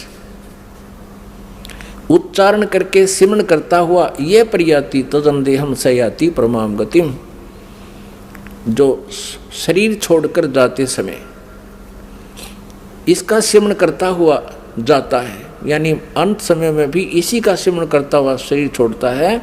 सयाति परमाम गतिम। वह मेरे ओम नाम से जो लाभ मिलना है वो परम गति प्राप्त होती है। इससे सिद्ध हो गया कि गीता जी को ये काल ही बोल रहा है जो ब्रह्मा विष्णु महेश का पिता है। और आगे देखो इन्होंने गड़बड़ी कहाँ की है, अनुवादकर्ताओं ने इसमें गलत मंत्र अड़ा दिया। हम इसको यहाँ पढ़ रहे हैं, इन सभी एवं से एकीभूत होकर वह प्रणव ओम नामक एक अक्षर हो गया। और गीता जी अध्याय नंबर 8 के श्लोक नंबर 13 में भी कहा है ओम इति एकाक्षरम ब्रह्म व्यवहारण माम अनुसमरण यह प्रियाति तदंदेहम सयाति परमागति। अब देखो इन्होंने यहाँ गड़बड़ कर दिया है कि इन्होंने ओम नमः शिवाय यह 5 अक्षर मंत्र बता दिया। ये गलत है, ये बिल्कुल गलत है। यहाँ लिखा है कि इन सभी एवं से एकीभूत होकर यह वह प्रणव ओम नाम एक अक्षर हो गया। ये गलत है, ओम नमः शिवाय ये मंत्र गलत है। ये शास्त्र विधि त्याग कर मनमाना आचरण है, ये नहीं करना चाहिए अपने। पुण्यात्मा, आज से 600 वर्ष पहले परमात्मा ने लगभग 600 वर्ष पहले यही अमृत ज्ञान अपनी अमृत वाणी में सच्चिदानंद घन ब्रह्म की वाणी में कहा था। श्रीमद् भगवद गीता अध्याय नंबर 4 के श्लोक 25 से लेकर 31 तक जो भी साधनाएं जिन साधकों ने की हैं, किसी ने देवताओं की पूजा की और कोई स्वाध्याय ही करता है, कोई प्राणायाम आदि करता है और कोई तीक्ष्ण अहिंसावादी व्रत करके ही अपनी साधना करता, जैसे मुंह पर पट्टी बांध कर नंगे पैरों घूमता है। कोई स्वाध्याय करता है, गीता जी का नित्य पाठ करता है, कोई वेदों के पाठ करता है, कोई किसी प्रकार की। कहते सभी साधक अपनी अपनी साधनाओं को पाप नाशक जानने वाले हैं। लेकिन चौथे अध्याय के 32वें श्लोक में कहा कि उस सच्चिदानंद घन ब्रह्म की वाणी में इन यज्ञों की जानकारी, यज्ञ माने धार्मिक अनुष्ठानों की जानकारी विस्तार से कही गई है। वो तत्व ज्ञान है। चौथे अध्याय के 34वें श्लोक में कहा है कि उस सच्चिदानंद घन ब्रह्म की वाणी में, यानी जो ज्ञान स्वयं परमेश्वर ने अपने मुखारविंद से बोला है, वो सच्चिदानंद घन ब्रह्म की वाणी ब्रह्मणे मुखे कहा गया है। वो तत्व ज्ञान है। चौथे अध्याय के 34वें श्लोक में कहा कि उस तत्व ज्ञान को तू तत्वदर्शी संतों के पास जाकर समझ। गीता ज्ञानदाता कहता मुझे पता नहीं। अब देखिए श्रीमद् भगवद गीता, गीता प्रेस गोरखपुर से प्रकाशित है। जयदयाल गोविंद का इसके अनुवादक हैं। अभी आपको दिखाते हैं चौथे अध्याय का 32वां श्लोक। अब हम पहले थोड़ा सा चौथे अध्याय का 25 से शुरू करेंगे, अच्छा समझ में आएगा। ये देखिएगा, अध्याय नंबर 4 श्रीमद् भगवद गीता। इस 25 में कहा है कि दूसरे योगीजन देवताओं के पूजन रूपी यज्ञ का भली भांति अनुष्ठान करते हैं। प्रउपास्ते माने पूजते हैं। इसका अर्थ है कि कुछ योगी साधक देवताओं की पूजा, यज्ञ माने धार्मिक अनुष्ठान करते हैं, ये पूजा करते हैं प्रउपास्ते। और अन्य दूसरे ब्रह्म अग्नौ यानी ब्रह्म की साधना करते हैं। ब्रह्म ये अपने हिसाब से लिख रहे हैं और यज्ञ के द्वारा ही आत्म स्वरूप का हवन किया करते हैं। 26 में कहा है अन्य साधक, योगी जन मन साधक, श्रोत्र आदि समस्त इंद्रियों को संयम रूप अग्नि में हवन किया करते हैं, यानी ज्ञान इंद्रियों को ही ये रोकने की चेष्टा करते हैं। दूसरे एक शब्द आदि पर, ये 26वें श्लोक में चौथे अध्याय के, समस्त विषयों को इंद्रिय रूप अग्नि में हवन किया करते हैं 27 में। और दूसरे योगीजन इंद्रियों की संपूर्ण क्रियाओं को और प्राणों की समस्त क्रियाओं को ज्ञान से प्रकाशित स्वयं योग रूप अग्नि में हवन किया करते हैं। यानी कुछ इसमें यह कहा कि कुछ लोग अपने श्वासों की क्रियाओं को आते जाते देखते रहते हैं, इसी को अपनी साधना मानते हैं, ध्यान रखते हैं उसके ऊपर। 28 में कहा है कि कई पुरुष धर्म संबंधी यज्ञ करने वाले भंडारे कर दिए कि धर्मशाला बनवा दी, और कुछ तपस्या करते रहते हैं, और दूसरे योग रूप यज्ञ करने वाले या केवल आसन, योगासन, योगा करते रहते हैं। इसी को अपना मोक्ष मानते हैं। ये 28 पढ़ रहे हैं हम, 28। और दूसरे कितने ही आचार्य ना कितने ही अहिंसावादी तीक्ष्ण व्रतों से युक्त यत्नशील पुरुष स्वाध्याय रूप ज्ञान यज्ञ करने वाले हैं, यानी स्वाध्याय करते हैं। गीता जी का पाठ कर लिया, वेदों का।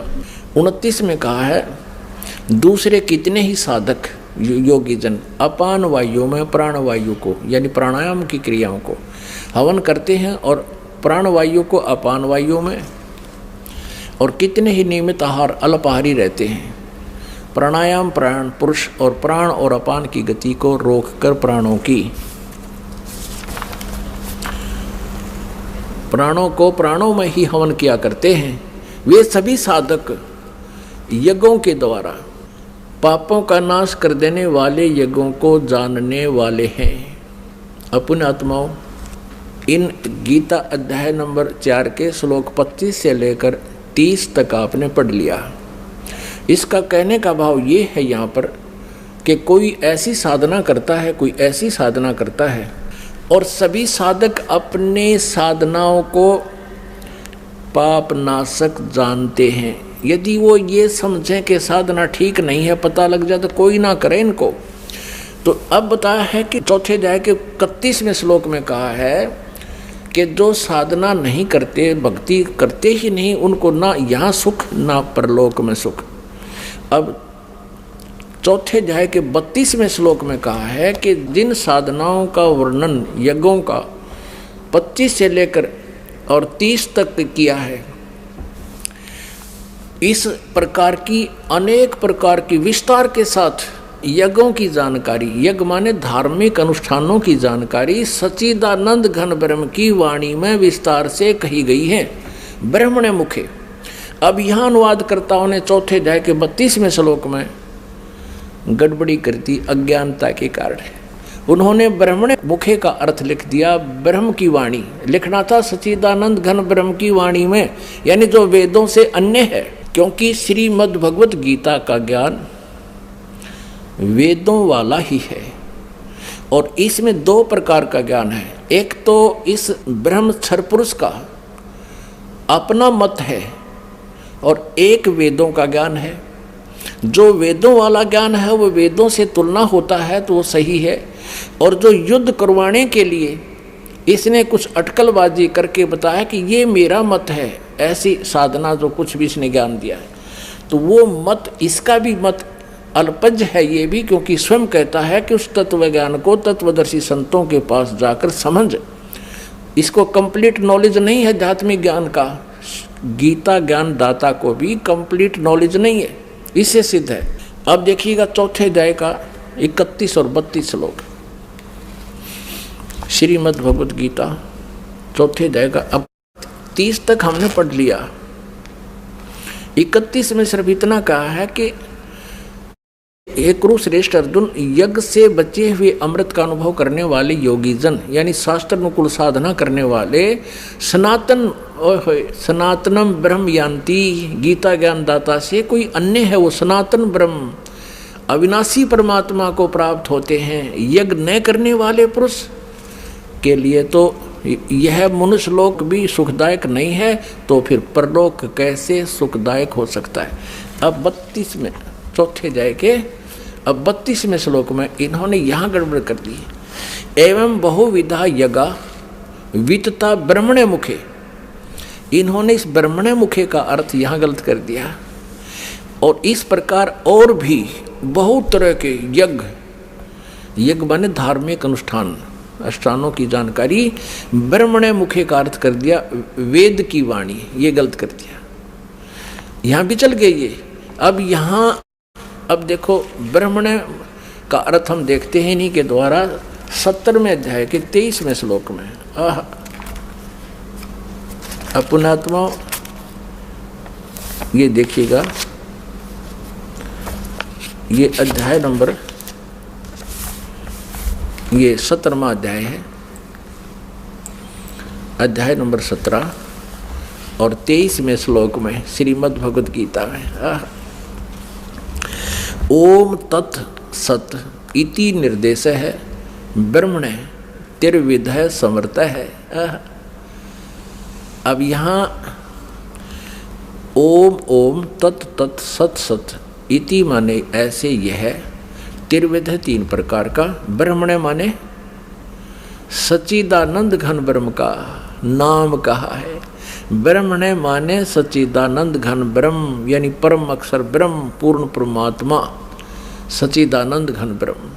अब हम फिर आते हैं चौथे अध्याय के 32वें श्लोक पर। चौथे अध्याय का ये 32वां श्लोक। अब हम इसका अनुवाद को यहाँ ऐसे रखेंगे, इस प्रकार और भी बहुत तरह के यज्ञ सच्चिदानंद घन ब्रह्म की वाणी में, बस सीधा सा अर्थ हो गया, विस्तार से कहे गए हैं। ये कहे वेद की वाणी में, वेद का ज्ञान तो गीता में, यो गीता ज्ञानदाता दे ही रहा है, विस्तार से कहे गए हैं। उन सब को तू कर्म जान, यानी काम करते करते चलते फिरते सिद्ध होने वाले हैं। इसी प्रकार तत्व से जानकर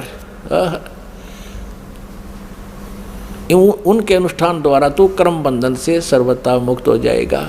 और 33 में ये कहा है कि सरयान दर्वमयात यगात ज्ञान यज्ञ है परंतम सर्वकर्म अखिलम पार्थ ज्ञाने प्रीस समाप्ते। इसका अर्थ है कि अज्ञानतावश बिना अंधाधुंध, वैसे ही द्रव्य यज्ञ माने धन का कहीं दान कर देने से अच्छा तो पहले ज्ञान यज्ञ समझ। यहाँ देखना 33वां श्लोक, हे परंतम अर्जुन द्रव्यमय यज्ञ की अपेक्षा ज्ञान यज्ञ अत्यंत श्रेष्ठ है। ज्ञान यज्ञ माने तत्व ज्ञान जो सच्चिदानंद घन ब्रह्म की वाणी में है उसको समझ है। यावन मात्र संपूर्ण कर्म ज्ञान में समाप्त हो जाते हैं। अब 34 में कहा है उस ज्ञान को, कौन से ज्ञान को, जो सच्चिदानंद घन ब्रह्म की वाणी में विस्तार से कहे गए हैं, वो तत्व ज्ञान है। चौथे अध्याय के 32वें श्लोक में। अब चौथे अध्याय के 34वें श्लोक में उस तत्व ज्ञान की जानकारी, चौथे अध्याय के 34वें श्लोक में गीता ज्ञानदाता कहता उस ज्ञान को जो सच्चिदानंद घन ब्रह्म की वाणी में लिखा हुआ है, तू तत्वदर्शी ज्ञानियों के पास जाकर समझ, उनको भली भांति दंडवत प्रणाम करने से, उनकी सेवा करने से और कपट छोड़कर सरलता पूर्वक प्रश्न करने से वे परमात्म तत्व को भली भांति जानने वाले ज्ञानी महात्मा तत्वदर्शी तत्व ज्ञान का उपदेश करेंगे। अपनात्मा अपने पवित्र सदग्रंथ श्रीमद् भगवद गीता जी कितना निर्णायक ज्ञान दे रहे हैं। और ये अज्ञानी आचार्य गुरु मंडलेश्वर ये ब्राह्मण आज तक इन सदग्रंथों को ना समझ सके और ना हमें समझा सके। दंत कथा लोक वेद सुना रहे हमारे को। कबीर परमेश्वर जी बताते हैं, हमें समझाना चाहते हैं कि पीछे लग गया जाऊं था मैं लोक वेद के साथ, रास्ते में सतगुरु मिल गए, दीपक दे दिया हाथ। लोकवेद ये दंत कथा थी, जैसे हम पहले सुना करते, ब्रह्मा विष्णु महेश अजरो अमर है, इनके कोई माता पिता नहीं, सर्वेश्वर महेश्वर, ओम नमः शिवाय, ओम भगवते वासुदेव मंत्र ये जाप करो। नहीं, गीता जी में केवल लिखा है कि ब्रह्म कहता मेरी साधना करनी है तो ओम नाम है, नथिंग एल्स। ओम इति एक अक्षरम, ओम इति एक अक्षरम ब्रह्म व्यवहारण माम अनुस्मरण, नथिंग एल्स। केवल एक ओम अक्षर है मेरा जाप करने का। और सच्चिदानंद घन ब्रह्म परमक्षर ब्रह्म की साधना करने का 17वें अध्याय के 23वें श्लोक में लिखा है कि ओम तत्सत इति निर्देश है, ब्रह्म त्रिविध समर्थ है। उस सच्चिदानंद घन ब्रह्म की साधना करनी है तो तत्वदर्शी संत बतावेंगे, उसके पास वो कोड वर्ड है। ओम तो ब्रह्म का जाप है, और तत् ये अक्षर पुरुष का, जैसे सृष्टि रचना में आपको बताया था कि अचिंत के वचन से अक्षर पुरुष की उत्पत्ति हुई थी, और स्वयं ये परम अक्षर ब्रह्म ओवरऑल कंट्रोलर सबका मालिक कबीर देव है, कबीर साहब, उसका सत मंत्र है। ये 3 मंत्र है, ओम तत्सत। ओम ब्रह्म सरपुरुष का, सरब्रह्म का, और ये अक्षर पुरुष का सांकेतिक है, और सत ये परम अक्षर पुरुष सच्चिदानंद घन ब्रह्म का मंत्र है जाप करने का। इन तीनों की इकट्ठी साधना करनी होती है, और इससे उस परम पिता परमात्मा की प्राप्ति होती है, परम अक्षर ब्रह्म की। ये तत् और सत सांकेतिक शब्द हैं, ये दास बता सकता है। इस पृथ्वी पर किसी के पास ही मंत्र नहीं है। और इस दास से मंत्र प्राप्त करके यदि कोई स्वयं ही स्वयंभू गुरु बनता है तो वो आपका शत्रु है, वो नकली डुप्लीकेट लाइसेंस अर्थात पासपोर्ट बना रहा है, आप भी अपराधी और आपको भी दोषी बना रहा है। अब वो सच्चिदानंद घन ब्रह्म की वाणी में ओए होए आज से 600 वर्ष पहले लिखा था वो दिखाते हैं कबीर सागर में। ये देखिएगा वो सच्चिदानंद घन ब्रह्म की वाणी, कबीर वाणी, ये कबीर सागर है। ये देखो कितना मोटा, कितना इसमें विस्तार से लिखा गया है। और ये कबीर सागर है, इसके 11 भाग हैं। खेमराज श्री कृष्णदास प्रकाशन बंबई से ये प्रकाशित है। कबीर सागर, ज्ञान सागर, कबीर पंथी भारत पथिक स्वामी युगलानंद विहारी द्वारा पुरस्कृत। ये कबीर पंथियों ने ठीक रखा है इसको। मुद्रक एवं प्रकाशक हैं खेमराज श्री कृष्णदास, अध्यक्ष श्री वेंकटेश्वर प्रेस, खेमराज श्री कृष्णदास मार्ग बंबई। अब इसमें दिखाते हैं आपको। अब देखिएगा पृष्ठ नंबर, ये है ज्ञान बोध, कबीर सागर में ज्ञान बोध 20 पृष्ठ पर ज्ञान बोध, और इधर है बोध सागर, ज्ञान बोध में बोध सागर में ये 21 पृष्ठ पे है। परमात्मा कबीर साहब ने अपने प्यारी आत्मा धर्मदास को बताया, धर्मदास ये जग बोराना, कोई न जाने पद निर्वाण। निर्वाण पद माने मोक्ष मार्ग। धर्मदास ये जग बोराना, कोई न जाने पद निर्वाण। यही कारण मैं कथा पसारा, जग से कहिए वो राम नियारा। ये नाम गलती से लिखा है, मिसप्रिंट है। यही ज्ञान जग जीव सुनावो, सब जीवों का भरम नसाओ। अब मैं तुमसे कहूँ चिताई, त्रिदेवन की उत्पत्ति भाई। तीनों देवता ब्रह्मा विष्णु महेश की जन्म बताता हूँ कैसे हुआ। कुछ संक्षेप कहूँ गहुराई, सब संशय तुमरे मिट जाई। भरम गए जग वेद पुराणा, आदि राम का भेद न जाना। ये राम है। राम राम सब जगत बखाने, आदि राम कोई बिरला जाने। ये कबीर पंथियों भी विचलित थे, इन्होंने भी नहीं समझा परमात्मा को, यहाँ कुछ मिसप्रिंट कर दिया, अपनी सूझबूझ से गड़बड़ी कर दी। उसके लिए गरीबदास साहिब जी को परमात्मा ने वो ज्ञान देकर ये इसको सुचारू करवाया है। यहाँ से स्पष्ट है कि राम राम सब जगत कहे, आदि रामन सनातन परमात्मा सच्चिदानंद घन ब्रह्म को कहते, कोई बिरला जाने। राम राम सब जगत बखाने, आदि राम कोई बिरला जाने। ज्ञानी सुने सो हृदय लगाई, मूर्ख सुने तो गम न पाई। क्या बताते हैं कि मैं बताने जा रहा हूँ, ब्रह्मा विष्णु महेश के माता पिता बुद्धिमान होंगे, वो समझ जाएंगे प्रमाणों को देखकर, और मूर्ख मान्य ना करते, उनकी तो आदत होती है बकवाद करने की।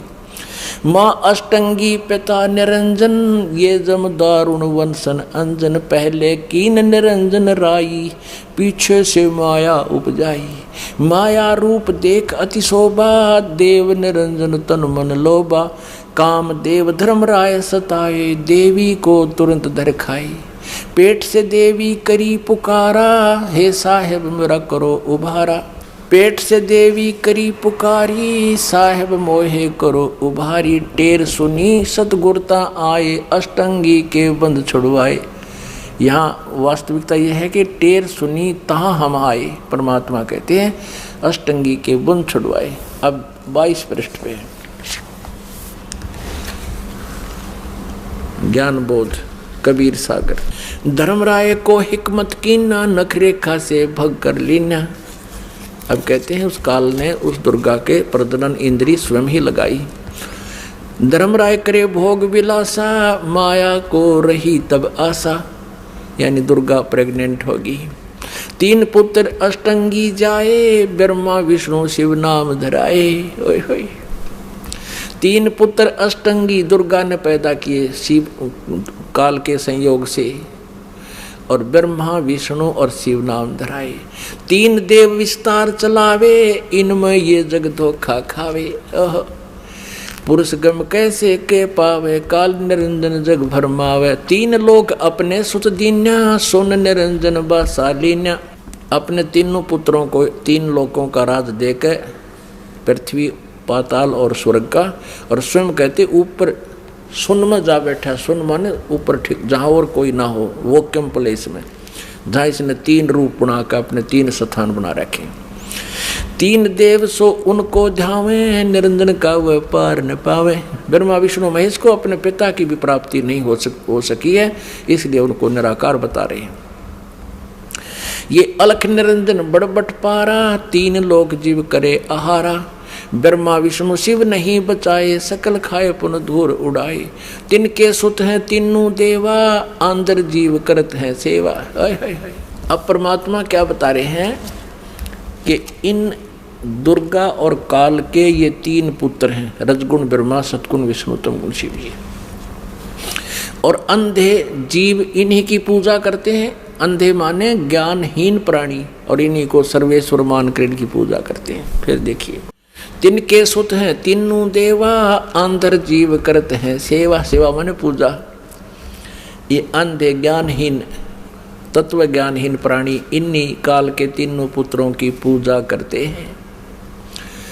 अकाल पुरुष काहू नहीं चीन्या, काल पाए सभी गए लीन्या। ऐसा 3 देव और असुर अवतारा, ताको भजे सकल संसारा। कहते हैं इन 3 देवताओं ब्रह्मा विष्णु महेश और असुर और अवतारा, और इन्हीं के अवतारों को ताको भजे सकल संसारा। 3 गुण का यह विस्तारा, धर्मदास में कहो पुकारा। अब परमेश्वर कबीर जी कहते हैं गुण 3 की भक्ति में ये भूल पड़ो संसार। कहे कबीर निज नाम बिना कैसे उतरो पार। अब परमात्मा ने कहा कि 3 गुण का ये विस्तारा, रजगुण ब्रह्मा, सतगुण विष्णु, तमगुण शिव जी। गुण 3 की भक्ति में भूल पड़ो संसार। कहे कबीर निज नाम बिन कैसे उतरे पार। निज राम बिन, निज राम नाम कहो। अपने आत्मा ये कंसेप्ट और क्लियर करना पड़ेगा कि रजगुण ब्रह्मा है, सतगुण विष्णु, तमगुण शिव जी। और फिर गीता जी का थोड़ा सा भेद आपको देंगे। गीता जी में यही प्रमाण है 3 की रचना का, जन्म का। ये देखिएगा मार्कंडेय पुराण में ये 3 गुण क्या हैं ये दिखाते हैं। यह मार्कंडेय पुराण गीता प्रेस गोरखपुर से प्रकाशित है। गीता प्रेस गोरखपुर से प्रकाशित है। इसके 123 पृष्ठ पर आपको दिखाते हैं। ये पृष्ठ 123, और यहां पर देखिएगा मार्कंडेय जी बोले, मार्कंडेय जी बता रहे हैं। हम यहां आ जाते हैं। इस प्रकार, इस तरह स्वयंभू परमात्मा की 3 अवस्थाएं होती हैं। रजोगुण प्रधान ब्रह्मा, तमोगुण प्रधान रुद्र और सत्वगुण प्रधान विश्वपालक विष्णु हैं। ये ही 3 देवता हैं और ये ही 3 गुण हैं। कितना स्पष्ट कंसेप्ट क्लियर हो गया। और भी क्लियर करते हैं, क्योंकि जब तक ये कंसेप्ट कति क्लियर नहीं बोलेगा कि रजगुण ब्रह्मा, सतगुण विष्णु, तमगुण शिव जी, तब तक यह बात सिर चढ़े नहीं कि गुण 3 की भक्ति में ये भूल पड़ो संसारे। कहे कबीर निज नाम बिना कैसे उतरो पार। ये श्रीमद् देवी भागवत हिंदी टीका से थी, इसमें संस्कृत भी साथ है, प्रथम भाग है। और ये कहाँ से प्रकाशित है? अथ देवी भागवतम सभाष्टीकम समातम। यह खेमरा श्री कृष्ण दास प्रकाशन बम्बई 4, यहाँ से प्रकाशित है। अब यहाँ आते हैं इसके 3रे स्कंद में। अथ श्रीमद् देवी भागवते भाषा टीका युक्ते 3य स्कंद है प्रारंभते। अब 3रा स्कंद प्रारंभ होता है। इसमें प्रश्न नंबर 11 पर ये है 11 पृष्ठ और भाषा टीका युग तृतीय स्कंद अध्याय 5 का, और मंत्र नंबर 8 है। ये 7वां यहाँ समाप्त हुआ श्लोक और 8वां प्रारंभ होता है। भगवान शंकर अपनी माता दुर्गा से कह रहे हैं, हे माता, यदि हमारे ऊपर सदा आप दयायुक्त हो तो हमको तमोगुण में किस प्रकार प्रदान किया और ब्रह्मा रजोगुण और हरि सतोगुण युक्त क्यों किए। अब यहाँ देखिएगा, ये संस्कृत है, वो हिंदी पढ़ी संस्कृत है। ये 7वां समाप्त हुआ, 8वां प्रारंभ हुआ। यदि दया धर्मना न सदा अंबिके कथम अहम विहित च। अहम माने मैं किस प्रकार बना दिया। तमोगुण है, तमोगुण। और कमल जय, कमल से उत्पन्न होने वाले ब्रह्मा को रजोगुण संभव, रजोगुण क्यों बना। सुवित किमु सतोगुण हरि, और विष्णु जी को आपने सतोगुण क्यों बनाया। आप जी ने श्रीमद देवी भागवत में ये स्पष्ट क्लियर हो गया, और श्री शिव पुराण में स्पष्ट हो गया कि प्रकृति और प्रधान दुर्गा को कहते हैं, और तीनों गुण रजगुण ब्रह्मा सतगुण विष्णु तमगुण शिव जी। तो अब आप जी को श्रीमद् भगवत गीता में दिखाते हैं कि प्रकृति दुर्गा और इस काल रूपी ब्रह्म जो गीता बोल रहा है श्री कृष्ण में प्रवेश करके, इन दोनों के संयोग से इन तीनों गुणों रजगुण ब्रह्मा सतगुण विष्णु तमगुण शिव जी की उत्पत्ति हुई। देखना, क्योंकि श्रीमद् भगवत गीता दिखाते हैं। श्रीमद् भगवत गीता में आप जी को दिखाते हैं, ये 14वें अध्याय का, ये देखिएगा अध्याय 14 का 3, 4, 5 या 3। हे अर्जुन, मेरी महत ब्रह्म रूप मूल प्रकृति, प्रकृति दुर्गा सभी प्राणी भूतों यानी प्राणियों की योनि अर्थात गर्भाधान स्थान है। मैं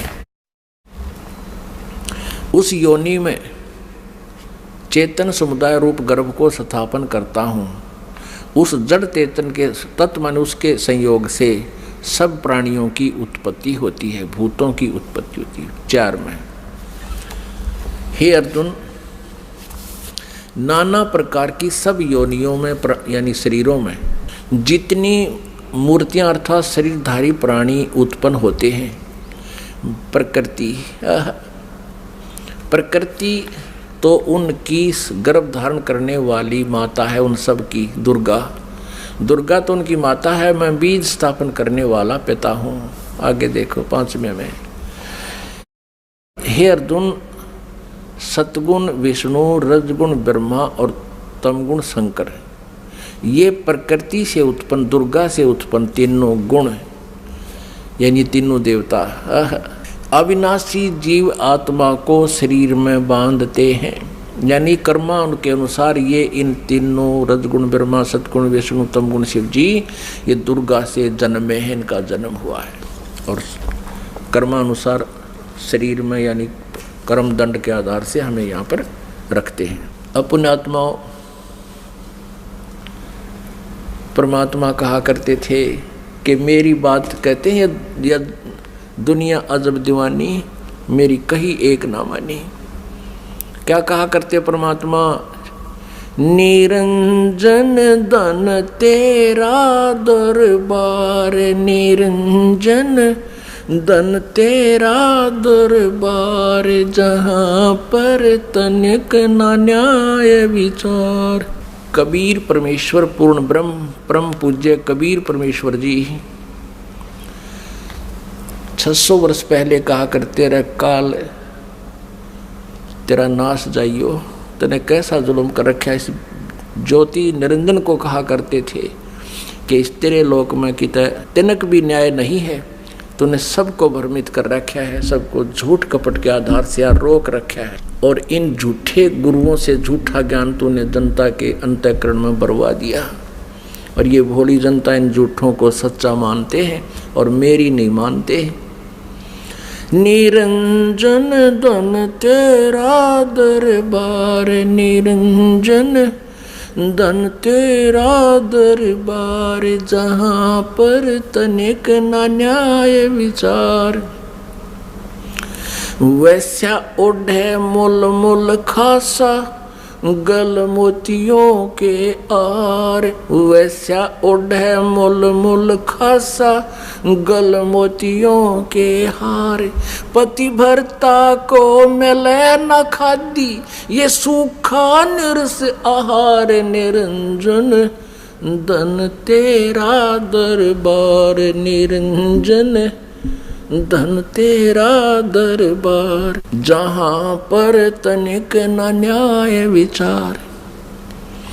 पाखंडियों की पूजा जग में संत को कहें लबाड़े। पाखंडी की पूजा जग में संत को कहें लबाड़।